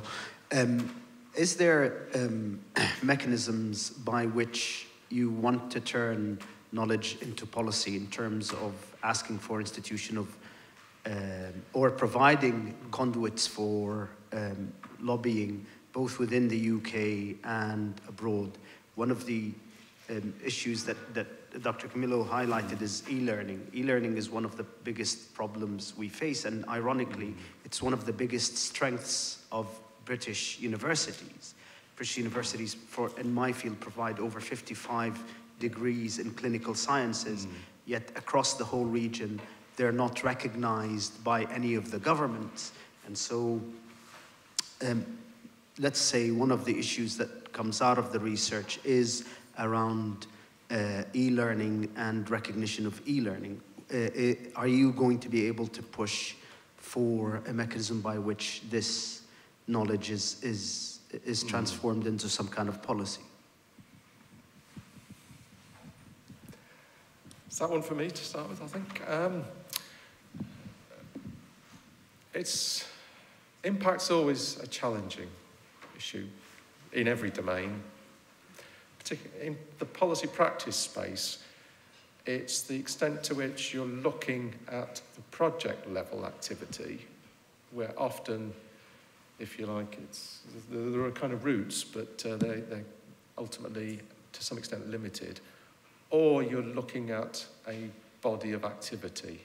And I think the way we are developing our thinking is to look for impact at the project level and see that as the mandate of the people leading the individual projects, but then in addition, through thinking about the research portfolio as a whole, to see where are the opportunities to take research forward through into policy and practice.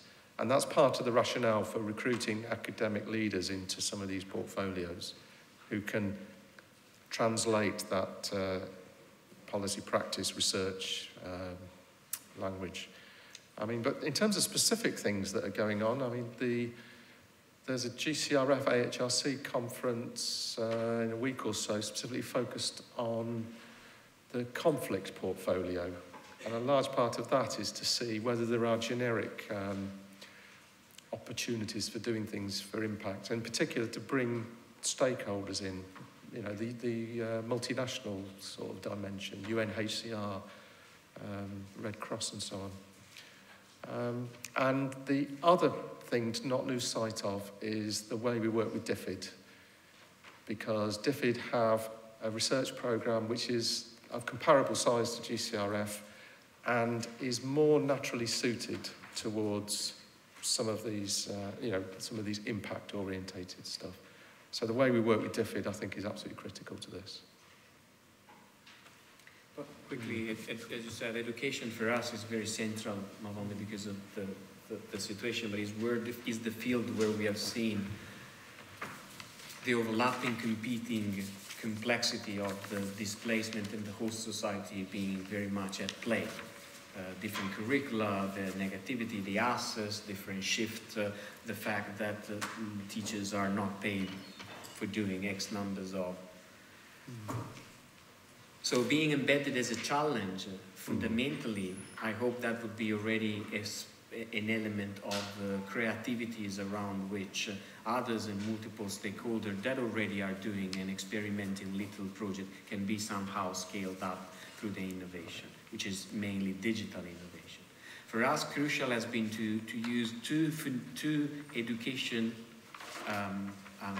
partners within UCL, the Institute of Education, and in the Lebanese studies there, to work exactly on that. So to have experiences and capital to develop that. So local stakeholders, innovative stakeholders, and I must say creativity and innovation. We're working with directly with a civil society organization that does education through providing playgrounds in both refugee camps and in marginal country. So through others means rather than the conventional schooling curricula production. So combining that into the process of creation. And the third element is probably the creation of what we call the Prosperity Index, which is one of the legacy of the project. So the construction of an index that different stakeholders, mainly at the state level and academic level, could use as to monitor exactly and to guide the prosperity towards a better future. So probably is tapping that policy practice from the 2 points completely, not just one following the other. Right, I'm aware, I know there's more questions, but we have overrun and we have a short time for a coffee break before we go into the next session. So there will be another opportunity for questions, but I would like to have an opportunity to thank the speakers.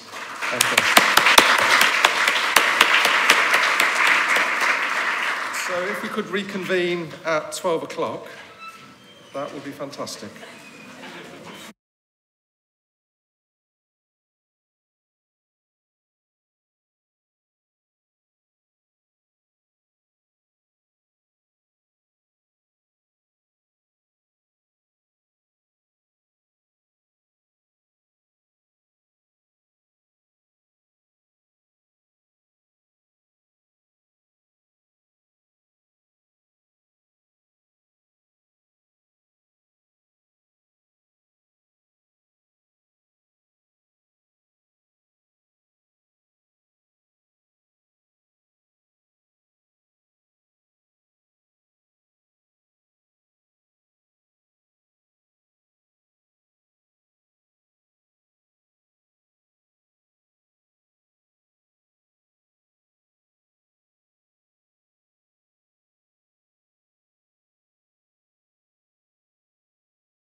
Failed miserably. We're 10 minutes over, and that's all my fault. Can I bring us all together? And I think the last two presentations were moving into the space of the practicalities, and my colleague Rob, who's going to join us in a minute, is going to take us into the practical reality of applying for funding through our next significant activity. So over to you, Rob.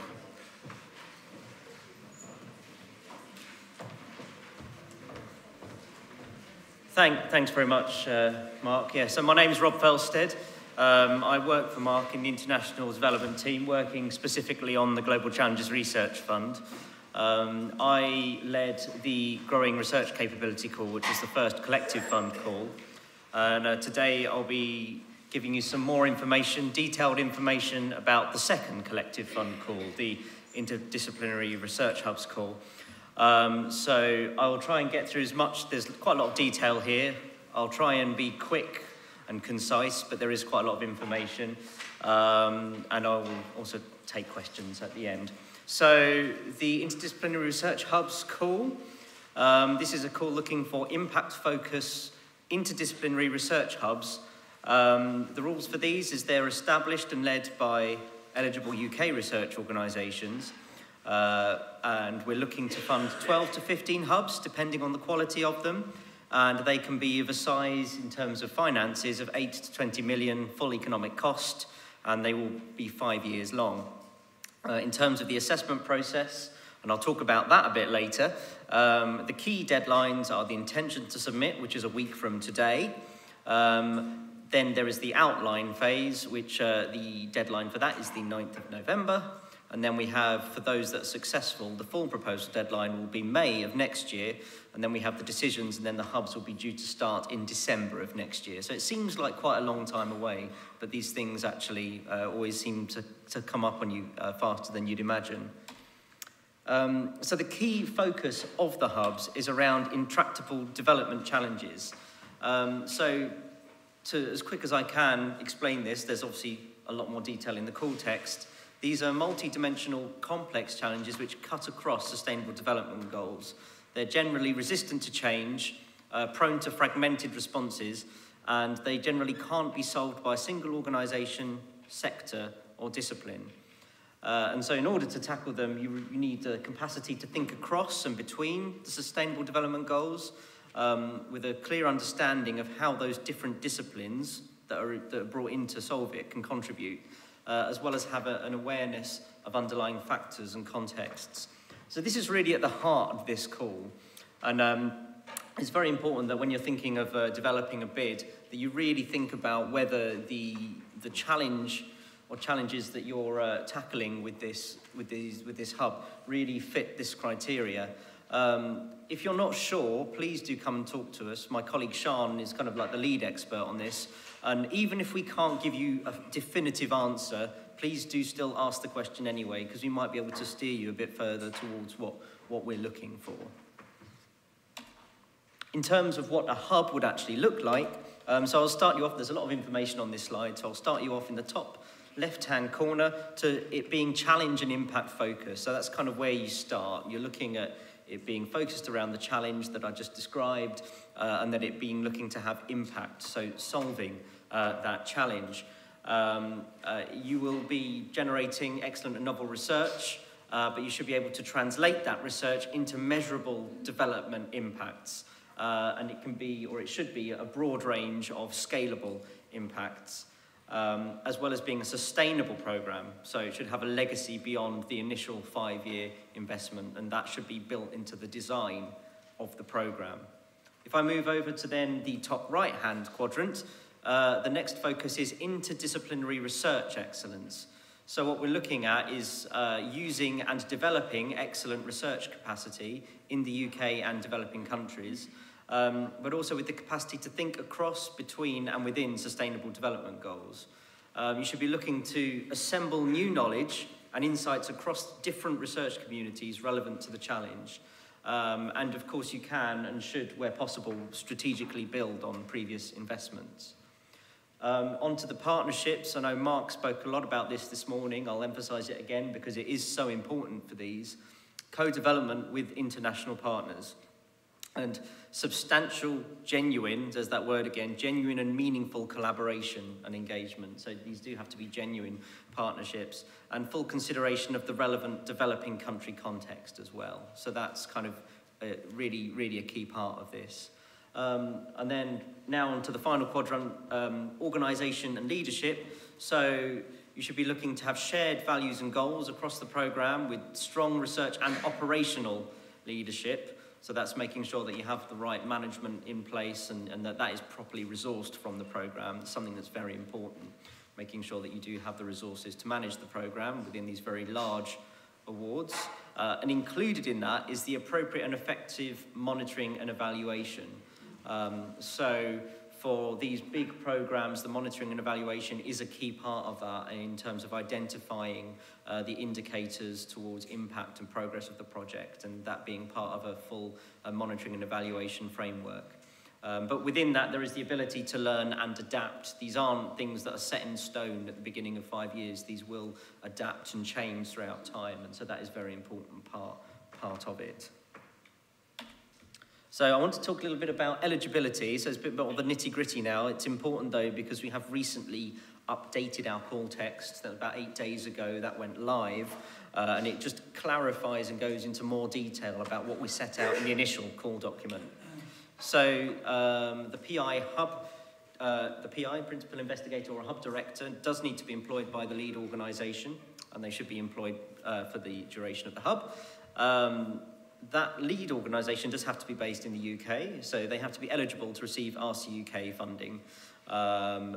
This call is also open to public sector research establishments, and if there are people from those who are wanting to apply, they need to get in contact with us to discuss that. In terms of research partners, so they can be, again, eligible UK organisations or international research organisations, for example, higher education organisations, public labs and non-profit research intensive organisations. So for this call, what we need to just see from those organisations is we must know that they can deliver research, and they should have governance and control and financial stability. So there will be a kind of a requirement just for us to be able to see that those international research organisations do meet these requirements. In terms of what we require now, there's not a lot. We will require at full stage for those that are that get through to the full stage a commitment to meet those, and there is detail in the updated core text about what is required from those. What it does mean is that all the people from these research partner organisations, and that's a key definition, will be eligible to be co-investigators. We also have project partner classification as well. So for research organisations that maybe don't meet those minimum criteria, so for example, if they're particularly small or they don't have as much research activity, they still can be engaged in the project. And we have specific rules over what funding those organisations can or cannot get depending on their status. So again, please do look at the documentation on that and ask us any questions. And we also have subcontracts, as we would usually have with Research Council grants. These are to be used for the procurement of goods and services, and these are open to anyone, so businesses and the like. So if you are looking for a particular service within your award, you can use a subcontract for that. Although what you shouldn't do is use a subcontract to fund someone that should otherwise be a research partner, because if that is the more appropriate relationship, then that's how they should come into the grant. In terms of the finances available for research partner organisations, it depends on very much on the country. So if it's UK based, it's within our normal UK rules. So that's current FEC policy, 80% direct and indirect costs get covered by the research councils. If they are from a DAC list country, so that's within the OECD framework, that's all income categories, so from higher upper middle income, lower middle income, down to least developed. It's the same across the board for all of those. We will fund up to 100% of the eligible costs and up to 30% of that as a contribution to indirect costs. And in the call document, we have defined what can and cannot be claimed under direct costs and indirect costs. So I know we're looking ahead here to kind of, sort of further down the line, but it is quite important actually to look at that and to look at what we would count as direct and indirect costs. For countries that are not on the DAC list or ones that are likely they're almost certain to come off. So that's Chile, Uruguay, Antigua and Barbuda and the Seychelles. We will cover 50% of the eligible costs ourselves for direct costs, and we won't cover indirect costs. So if you are working with those countries, they can be co-investigators, they can be involved, but 50% of the cost will have to come from somewhere else. For multi-campus universities, just as a technical thing, the costs will be awarded based on where they're legally registered. And for multinational organisations, it depends on where their headquarters are located. And again, please do ask us if you're not sure. We've had a lot of queries on this and we can answer them for you.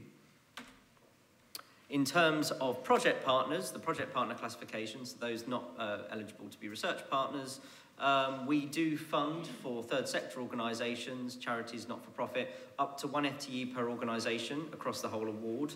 Across the whole project or the whole programme, there's a maximum of 10% towards these project partners, and up to 100% of the resources can be awarded on those. And again, subcontracts, in terms of the amount that the research councils will fund, it depends on the country that's actually managing that subcontract. So if the governance arrangements are that a particular country should manage that subcontract, then we will fund appropriate to that country. In terms of costs that we will not pay for as the research councils, in that we can't pay for them, that includes the capital expenditure, so any item of equipment above £10,000, or infrastructure, costs for government departments and business outside of the subcontracts, and fees and stipends for masters and PhD students. So that's not to say that these people cannot be involved in the project or that there cannot be these resources alongside the hubs, but it's just things that we cannot fund as the research councils. In terms of the details of how to apply, so we have a naming convention. Please do look at this. Please stick to it. Got any questions, do ask, but please do try and stick to our naming convention. A comprehensible title, please, without acronyms, jargon, technical terms, or names of people or organisations. For the intention to submit, the deadline is next week. This is mandatory for anyone who wants to submit an outline. So this is part of our planning so we can understand what the demand is, and if it's necessary, perhaps to take steps and contact yourselves to manage that demand. We only need, at this stage, the details of the principal investigator, the title, the primary challenge area, and the approximate total cost. So it's not a huge amount of detail, but we do need that detail to help us to plan. There are a range of estimates or guesses in the office as to what the demand might be, ranging from 200 to 1,000. Obviously, our response will be different based on that. I don't myself believe that there are 1,000 credible hub applications out there, but that doesn't mean that we won't get 1,000 applications at outline stage. So hopefully it won't be that high, but it is something that obviously we will have to deal with if that is the case. And so I do ask you to really think about your application and to make sure that it meets the criteria, which I'll talk about in a second. So the outline proposals, these are more detail and they'll be coming through our GES system and the documentation. So you have the form and then you have the case for support, which has certain details, and the details in 5 pages, an ODA compliance statement, which I'll briefly mention in a bit, and also a section on commitment of the organisations involved, as well as a CV for the PI or hub director. And the deadline for that is the 9th of November. In terms of our assessment process, which should guide your application development, we will have the intention to submit. These aren't assessed, but we do need one for you to be able to go to the next stage. The outline will go through a peer review panel process, and the full stage will go through a peer review, written comments and panel and interview process. So it's quite a long process, which is why we wouldn't know the outcomes until November next year. But this is the process that we will be using. In terms of our panels for the peer review, we will be looking for a range of disciplines, so people who represent a broad range of disciplines, and including people who have a track record of interdisciplinary working. We will have international representation, particularly from DAC list countries and we will have inclusion of the user communities and others to assess the likelihood of impact. And so these are the range of people that will be assessing the proposals, and that's something to bear in mind when writing your bids. In terms of the assessment criteria for the outline stage, each proposal will be judged on fit to call, research excellence, research team and interdisciplinary partnerships, and likelihood of impact. And any proposal that goes through will have to meet all those 4. So if you're not sure, for example, if it fits the call, that is a big problem. Okay, so it does need to fit the call in order to get through to the next stage. So it's very important that you really think about looking at the call document, the text, making sure that it really does fit that call. And again, if you're not sure, please do ask us. For the full stage, we then expand that criteria, and there'll be more documentation required, which we will tell the people who are successful at outline stage. And these are the criteria. I won't list them all now. Just to point you down to the bottom of the list, value for money is actually very important. As Marc mentioned earlier, this isn't just research funding, but it's also aid money as well. And so value for money is incredibly important. These are very large awards for international development. 8 to 20 million pounds is a lot of money. And so please do make the case and make it clear why that money should be spent and how it is value for money. Here are the key dates again. One date was missing at the top, actually, which was our pre-announcement, which went out, I think it was the 3rd week of April. So we did let people know that something was coming at that point. Then we had the call go live on the 14th of July. And as I said, the intention to submit survey closes next week. And then the outline proposals, 9th of November. And then here's the rest of the process there, just to give you an idea of what we will be doing and when. Again, looking for the outcomes to be announced in November of next year, for the awards to start in December. Okay, just some hints and tips now for you all in regards to the hubs. So what's quite helpful is to compare the first call and the second call. So the first call, which was around growing research capability, and the second call on the hubs. So the first call, its primary focus was on capacity and capability building with supporting research activities. So the idea was to grow the research communities based around a research challenge. The second call, the primary focus is on the research itself, although you can have supporting activities, including capacity and capability building. So that can be a part of it, and it should be a part of it if, in solving that challenge, you do need to build capacity. The first one did have a focus on a significant development challenge, but the hubs call requires, again, the challenge requirement is much more upfront about what type of challenge it needs to be. And again, it's this broad, complex challenge, including the interactions with other development challenges. In the first call, interdisciplinary approaches were strongly encouraged, and we actually did get a range of disciplines involved in each bid. However, for the hubs call, it is a key requirement. It's essential that you have an interdisciplinary approach with a particular focus on novel disciplinary combinations, perspectives, and approaches. In addition, we would expect the hubs to act as a key focal point within the global research landscape. So lessons we've learned from previous activities.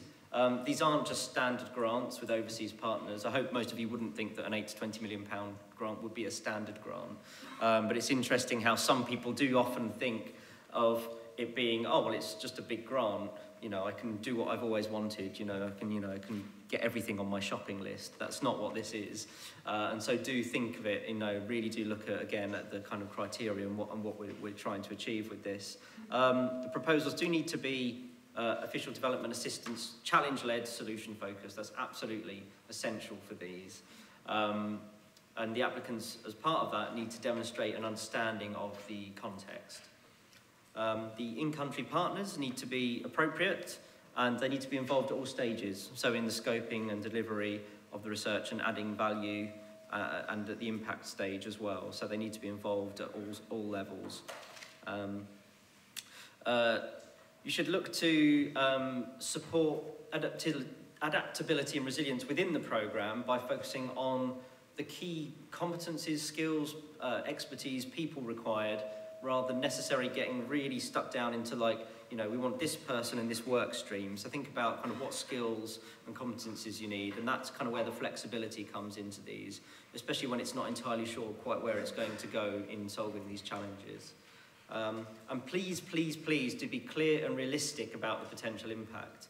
If you've got a big focus on reducing absolute poverty within your proposal, if you say that you will lift 800 million people out of absolute poverty, please do at least make a case as to how that's going to happen. Because if you just say there are 800 million people in absolute poverty and we're going to do that, the panel won't be convinced unless you have a real rationale for how £20 million will do that. And to be honest, that is a bit of a stretch. So please, please, please do be realistic about what it is that you can achieve. And also then say what the pathways and the potential pathways are to that. It's very important. I know people have a tendency to overplay these things, but it really doesn't help. And please do look at the benefits beyond the lifetime of the grant. These are research hubs, and so a lot of the impact will occur, we hope, not just during or towards the end of the project, but going way beyond it. And so please do talk about the benefits beyond the lifetime of the grant. That's really important. And please do learn from others that have applied. As I said, there have been, in the presentations this morning, there's been a lot of bids over the years, and so please do try and learn from that. I'm just going to quickly do this because it's part of the official development assistance statement. I hope you would have got the sense that really for the hubs, absolutely, these should be completely compliant with official development assistance because their primary focus is around benefiting developing countries. But just to be clear, these are the criteria for official development assistance, and so these are the questions that need to be answered when completing the statement. If it's obvious to you why your project or program is going to be beneficial to developing countries, that's fine, but you do need to articulate that to us, because it might be obvious to you, but it might not be obvious to the Research Council. So please do use this statement to make sure that you get those questions answered. And then just saying on for that, so again, it's looking at specific problems and outcomes that are having impact. And so this is really what the statement is about, is just making sure that, you know, you're identifying issues and that you're looking to address those issues. Okay, so that's most of it for the hub. So I just want to quickly then talk about other things that are going on. So in terms of GCRF more widely, as Marc said, it's a range of delivery partners and a range of activities. You can be involved as a UK-based applicant, or as an international co-investigator, or as a researcher, or as a research partner organisation, project partner or subcontractor. And again, if you're not quite sure the best way to engage, please do talk to us and we can sort of guide you in the right direction for that. Otherwise, peer reviewers, and we're looking to develop a GCRF college, or an international development college of reviewers, particularly building up our international peer reviewer research capability in developing countries. We are building that as time goes by, but we're going to develop a college for that. We will be looking for funding panel members and obviously people to attend various meetings and workshops around scoping and things like that. When you're looking at GCRF calls, bear in mind that your area of research might not appear in the call title, but that doesn't mean you can't get involved. And also look out for the remit of the research. So if there is a call that's, say, run by one of the research councils, just because you might not normally apply to that research council doesn't necessarily mean that it's not appropriate for you. One of the things with the Global Challenges Research Fund is that as well as having these big collective fund calls that are open to any research council, there have also been other cross-council calls as part of that, including ones that have had up to 5 research councils involved in a kind of collaborative way. So the multi and interdisciplinarity is actually there within GCRF in quite a lot of calls and at quite a lot of levels. So please do be open-minded about what you might be able to apply for. But be also aware that different calls will support different types of grants, so they might have a focus on capacity building or research or networking or something else. New activities are released periodically. Please do check our website and also research councils, Twitter feeds and things like that will alert you to those. And be aware that these are not the only official development assistance opportunities. As Marc mentioned earlier, there are funds within the Newton Fund and also within the Department of Health and other funds as well, so do be on the lookout for those. Here are just a list of calls which are currently live from a range of different sources. And again, this is on our website as well. Okay, so obviously I'm not Sian. Sian is the lead on this call. So if you've got any specific questions, do please go to the inbox or give Sian a call. If Sian's not there, then someone else will pick up the phone, probably me, probably someone else, and we'll do our best to answer your question. Other than that, it's over to you for your questions.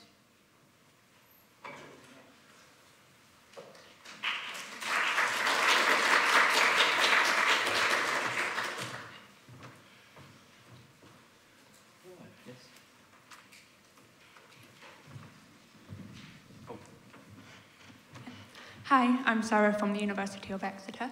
Thanks very much for that. I was just wondering if you could give us, or if you are able to give us, an indication of perhaps what proportion of the grant you would expect to go to developing countries or overseas partners.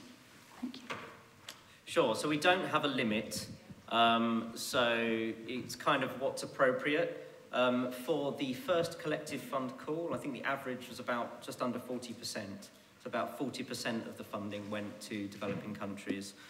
Within that, we had a range from, it could have been as low as maybe 20% up to the majority, so 70, 75% going to developing countries within the grants that we funded. So it's, obviously, as you can see, there's quite a range there, actually, in terms of the funding. We just say that the partnerships have to be meaningful and it has to be appropriate. And beyond that, it's kind of what financially makes the most sense. There's a lady in the pink cardigan, I noticed over there. Hi, Carolyn Barker from the University of Kent. I know this is not in the call guidance, but I wondered how much of a spread over countries that you're expecting the hubs to cover rather than maybe a single country? So for an individual hub? Yeah, it's a good question. I would always say start with the challenge and then kind of see where that is. So if it's a challenge that is an intractable challenge and it's only really specific to one country, then you could argue that there might be the case that is as long as the impact is likely to be very high, that could be a credible option. But do think that if there is a challenge and that it is relevant to more than just that country, that you should really be looking further afield and be looking to at least try and engage those countries around it, because these are meant to be at a global scale. So if there is a challenge that affects multiple countries or regions, and I like you to think of regions as well, then please do look to try and engage those, because one thing that the peer reviewers will ask is like, well, this is a big challenge here, but why haven't they engaged this country when actually it's just as a big a challenge there, if not bigger? So that's something to really bear in mind with what you're doing. Can I just add something to that, which is there's the rules, and satisfying the rules is not enough, because this is a competition and it's a big competition.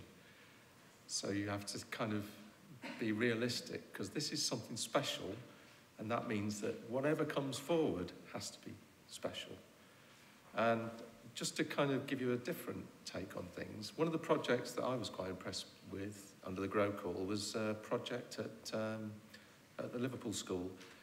And they had a partnership which was, at the heart of it was existing relationships they had with Kenya and Ethiopia, where they were very confident in those relationships.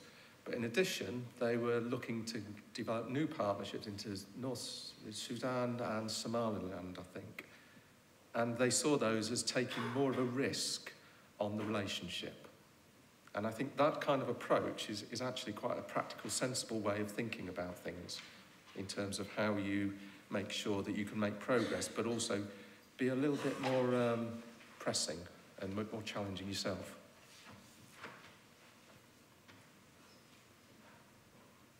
Should we go for someone in the middle?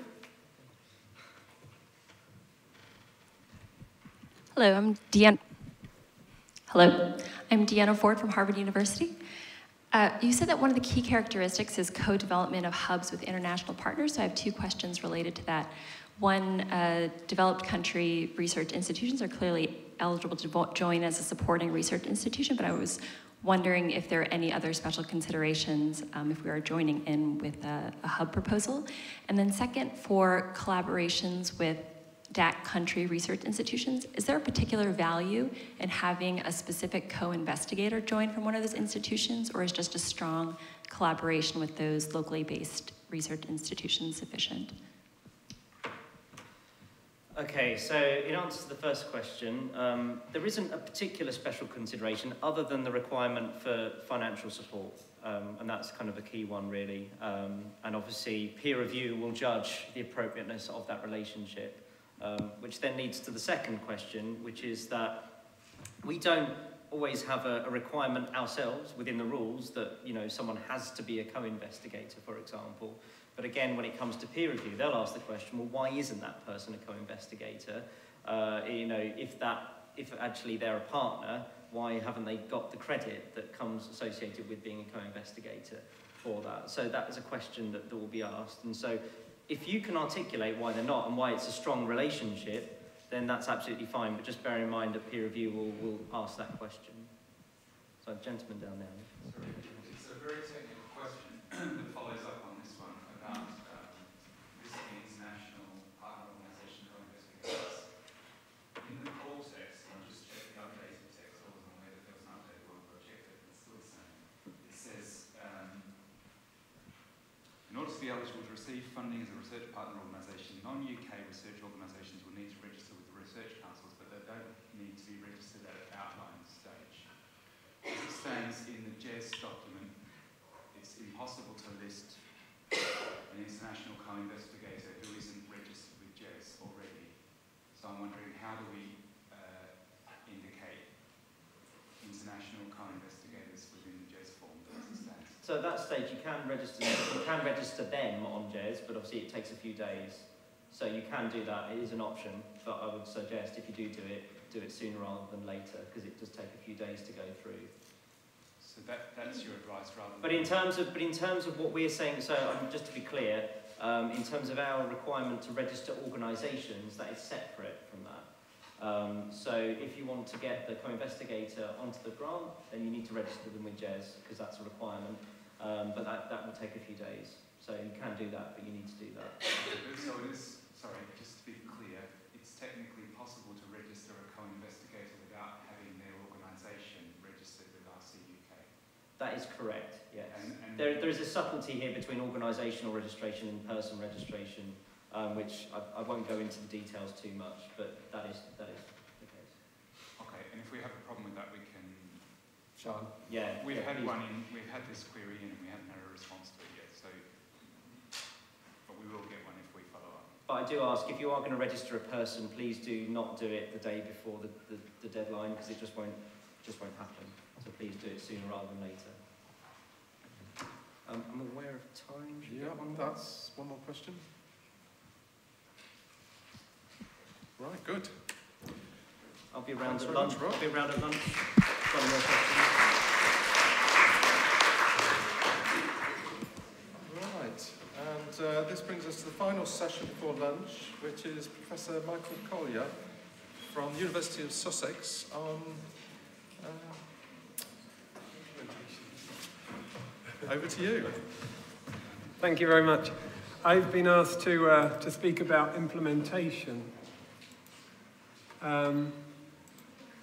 And the context of the project that I'm going to be talking about is very much smaller than the ones we were hearing about this morning. But it has the advantage that we've been working on it getting on for a year. So I have a few insights to share with you about how that's worked. One of the things that I've learnt most from this is the fitting in of different projects together under a very similar banner. We've had 3 interlinked projects, working with the same partners, with the same broad objectives. And you can see that this GCRF project fits in as one of those 3. This was funded under the Forced Displacement Call, which came out last summer. And because of the different timings of these different grants, we were able to fit it in with a grant from the Illicit Poverty Alleviation Call, which we already had, but had taken a lot longer through the application process. The application process was almost a year long in that case. But because of the start times, these are now running pretty much together. So they're both 2-year projects. They started a month apart, even though the calls were almost a year apart when they initially came out. And that's been a particularly effective way of working this. I was a little uncertain in doing it about whether that would count against us, but actually, combined, these 3 projects are just over $1 million. So individually, they are relatively small, certainly by the context of the project we were hearing about earlier. But nonetheless, because of this 3-project structure, it has a particular complexity to it. And I want to run through some of those. First of all, I'll talk about the overall objectives of the 3 projects, because they're shared. They're about migration into cities. And they fit in this context that migration to cities is expected to be the top-line figure usually given is 50 million people are expected to move into cities in Africa and Asia between now and 2050. Obviously, there's a lot of variability in that. And broadly, that's seen as problematic. This photo is from Sri Lanka, where I do a lot of work. The former defense minister, who also happened to be the urban development minister, and it's not coincidental that they went together, highlights a characteristic problem that migrants are seen in post-conflict countries like Sri Lanka as security risks, elsewhere as bringing crime or disease or various unpleasant problems along with them. So migration is repressed in various ways, and Sri Lanka is a good example of that, managed in quite regressive forms which migrants themselves find particularly demeaning. So one of the objectives is to try to change the way in which local government authorities think about migrants in the areas where we're working. And we have 3 questions, partly driven by theoretical interests in this movement, around how mobility is used as a resource by migrants, what are the factors behind the persistence of urban poverty in these 4 cities where we're working, and how is this linked to mobility?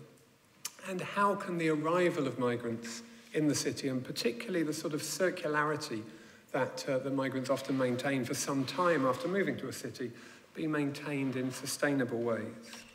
And that leads to 4 research contributions that we hope this research is already starting to make in some cases. Firstly, it's comparative. And I think that's the key to some of the challenges of implementation that we faced. And multi-partner, multi-location projects, one of the, not the sole, but certainly one of the major senses of projects with that kind of organisation, are that there is a comparative element to that. But clearly that brings certain organisational issues that I'll go into in a moment. Secondly, we're interested in migrant use of urban space, particularly through qualitative techniques of interviewing and social mapping. Then we have a quantitative component around modelling, particularly of attitudes to mobility. And we have a significant element of public engagement, working with the Royal Geographical Society and the Institute of British Geographers on educational programmes and public exhibitions in the cities where we're working. To talk about each of these projects in turn, we're working in Colombo in Sri Lanka, in Dhaka in Bangladesh, Hargeisa in Somaliland, and Harare in Zimbabwe. And initially, we put together this team in response to a call from the Royal Geographical Society and the Institute of British Geographers called Migrants on the Margins. Initially, we were told we had this, we'd been granted this support, but it didn't amount to anything at all. It was a commitment from the RGS to work with us to start to raise money, which the RGS then did. And collectively, through private sponsorship and various other forms of fundraising that the RGS have come through, we've got to about £250,000 to support things which were difficult to fund in other ways, particularly PhD and MA scholarships, which are supporting the research. and support for an international advisory committee, and this strong public engagement that the RGS is very good at through linking out to schools, mostly in the UK, but to a certain extent internationally. The second project is this GCRF project, which relates more directly to the concerns of today, called the Unknown City. That is very much funding the qualitative elements of the research that they're doing, things like community discussions. This is in Sri Lanka. But also a range of other qualitative techniques around migration histories, community ethnography, particularly forms of social mapping. And one of the major capacity building elements of the project is working with partners in these 4 cities and developing skills around use of participatory social mapping. And graphic representations. We're working with positive negatives here at SOAS, as Jonathan mentioned this morning. And so in terms of coordination around the qualitative elements of the project, we had a meeting in Nairobi about 6 months ago to initiate this organisation. And some elements of qualitative research, we were simply keen to allow each partner to respond to the same range of questions. And that was relatively easy in terms of coordination. But particularly in terms of social mapping, we wanted to approach things in very similar ways so that we had a comparative set of maps that we could look at the ways in which people in 4 very, very different cities think about urban space. So we, out of the 5 days of discussion in Nairobi, we came up with very clear protocols that each of the partners would follow in each of these 4 cities, with the aim that this would lead to some sort of comparative framework that we could look at the way different communities in these 4 cities were devising the maps that we were working with. The third element is this funding coming through the ESRC DFID poverty alleviation work, a project called Trapped Populations, which is essentially a series of quantitative methods. And that's one of the easy things about organising these two, is that there's been this clear separation, that the GCRF, the ESRC, AHRC funding has funded the historical, graphic, cartographic elements of the project. And the SRC DFID has funded a series of surveys. This is a photo from this process of using Q methods, a very interesting way of bridging qualitative and quantitative, if anyone who's familiar with that. Asking people to rank different statements in various ways about mobility into urban areas. And this was probably the most challenging form of organisation. We started with focus groups. We took statements from the focus groups into these Q interviews, the system of ranking our statements that come out of the focus group. So we had to sequence them in this way. And then the outcome of the Q interviews was an analysis which led into the first of 2 questionnaire surveys. So there was a clear order that these had to be conducted in, and they all had to be conducted at more or less the same time, so that we were conducting the survey at the same time, and we were restricted in time because too early in the year and it was raining too hard in Colombo, and too late in the year and it was too hot in Hargeisa, and we had Ramadan in the middle, so it was very difficult. We had about a month window in which we could put all this together to conduct the survey. And that was one of the major challenges of implementation and coordination, making sure that everything came together in these 4 cities in order to develop some sort of meaningful comparison coming out of the questionnaire. So I've just got a final slide to show you the organisation of this. And it's very similar to what was already said this morning, that this was based on very well-established existing partnerships in the 4 cities. So Colombo, Dakar, Harare, Hargeisa. The 8 individuals in the middle here were all co-investigators on the grant. And as you can see, they're paired, so that we have the director of each of these research institutes that we were working with along the top, and an individual in the UK. I was working directly with the Colombo team in addition to the overall coordination. We had colleagues at Durham and here at SOAS also working on a UK team. And I've worked a little in Dakar before, never in Harare and Hargeisa.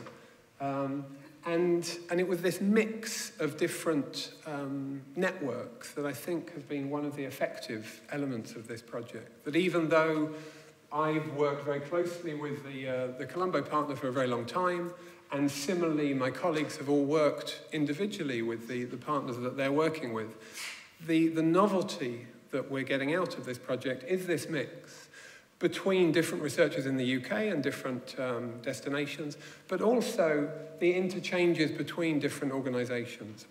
We've had a meeting in Colombo to launch this. As I said, we had a meeting in Nairobi, and we're having a meeting in Harare to finish everything off next summer.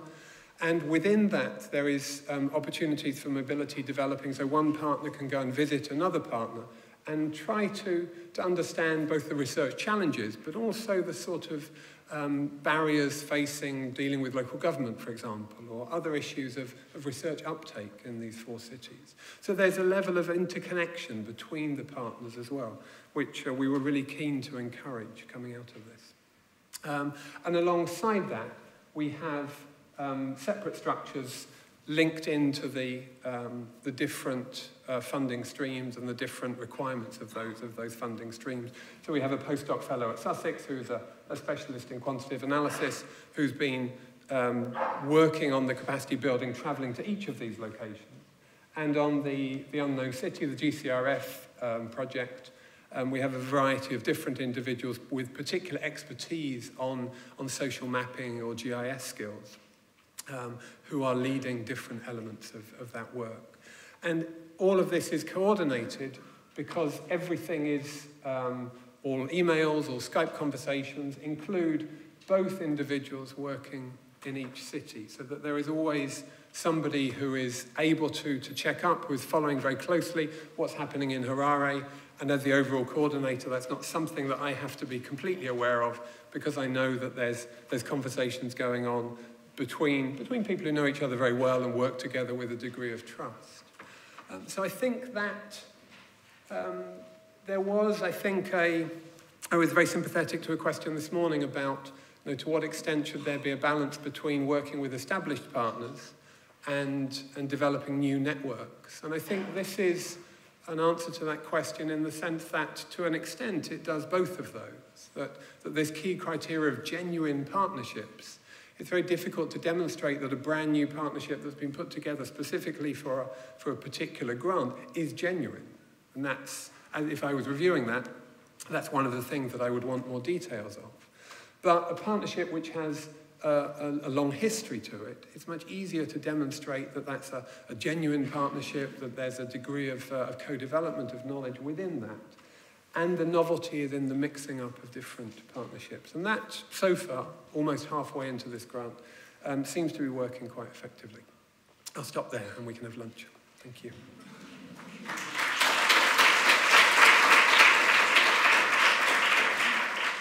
I think we should take a few questions. Sure. A few minutes. Yeah. I was conscious I was between everybody and lunch. So. Yeah, I'm Nathan Hill here at SOAS.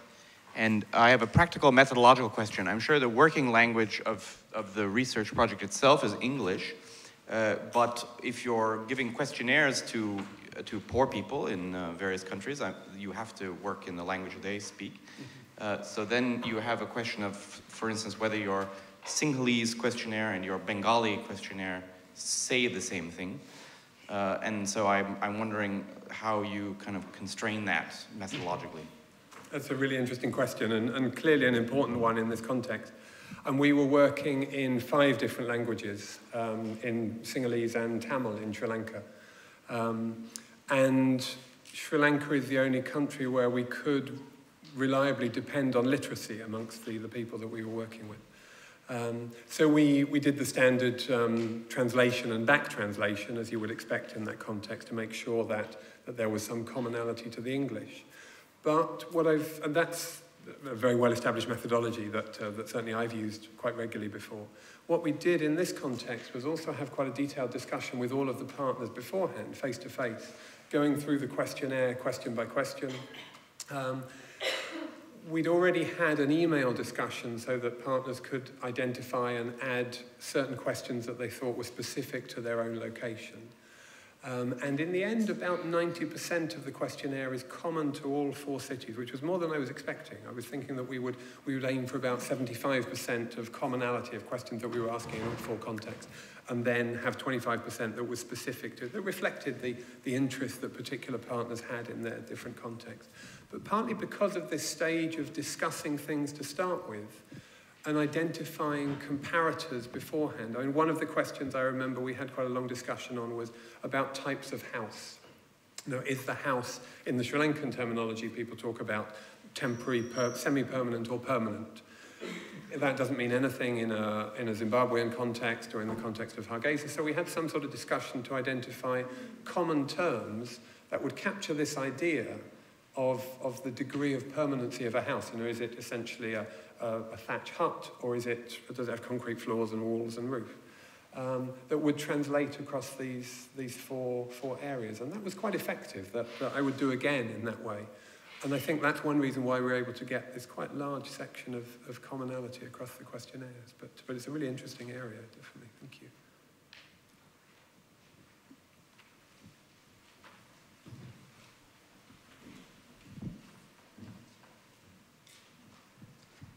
Hi, Kate Bayliss from SOAS.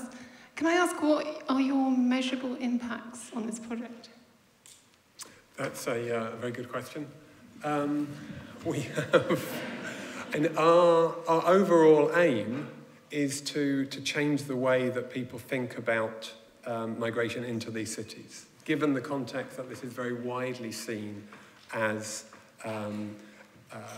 very problematic. In all 4 cases, migration into cities is seen not just by local government, particularly by local government, but also by NGOs, by police, by security forces.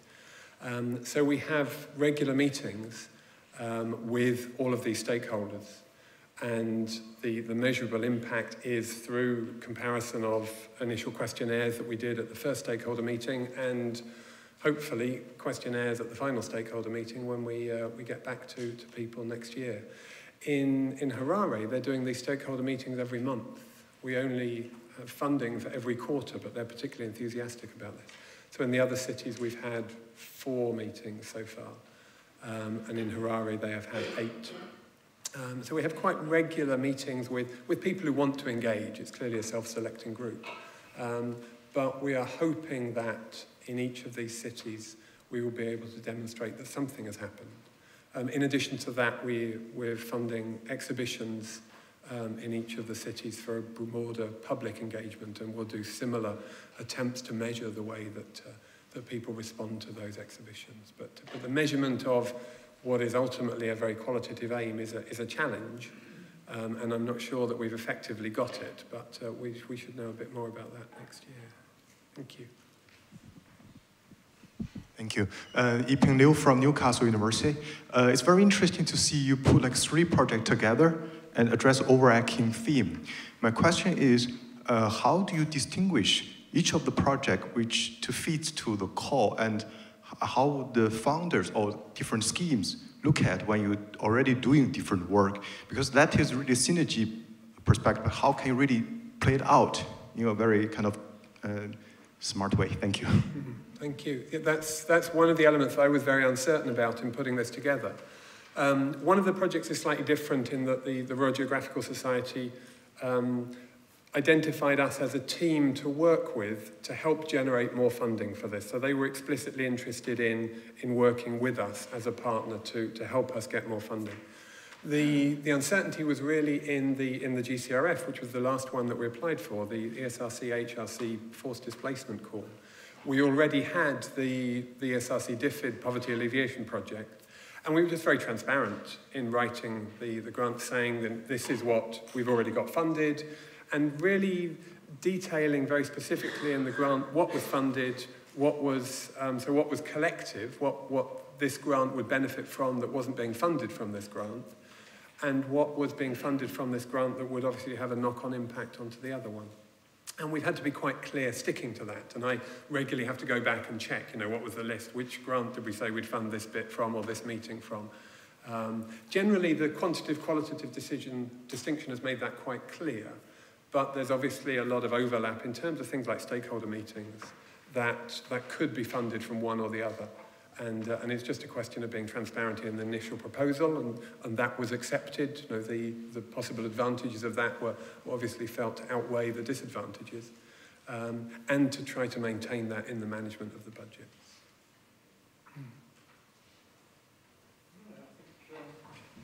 Thank you very much. Thank you. Excellent. Cheers. Right. I'll just, before we break for lunch, just explain what's going to happen after lunch. We've got quite a long lunch session, and it's called Eating and Networking. And you will have picked up from this morning and the projects we've talked about that describing them as projects is one way of thinking about it. Probably a better way of thinking about these as describing them as network partnerships. So since the next period is eating and networking, I would urge you to to get through the first and maximise the second. But after that, at 2:30, I believe, we then move into breakout sessions where there's an opportunity to have more of an interactive discussion around some of the themes. And I understand that your badges will tell you where to go, and when we go outside, there will be identified points, is that right? Where people need to gather before being taken onward to wherever it is they're going. So please, eat first, and don't forget the networking.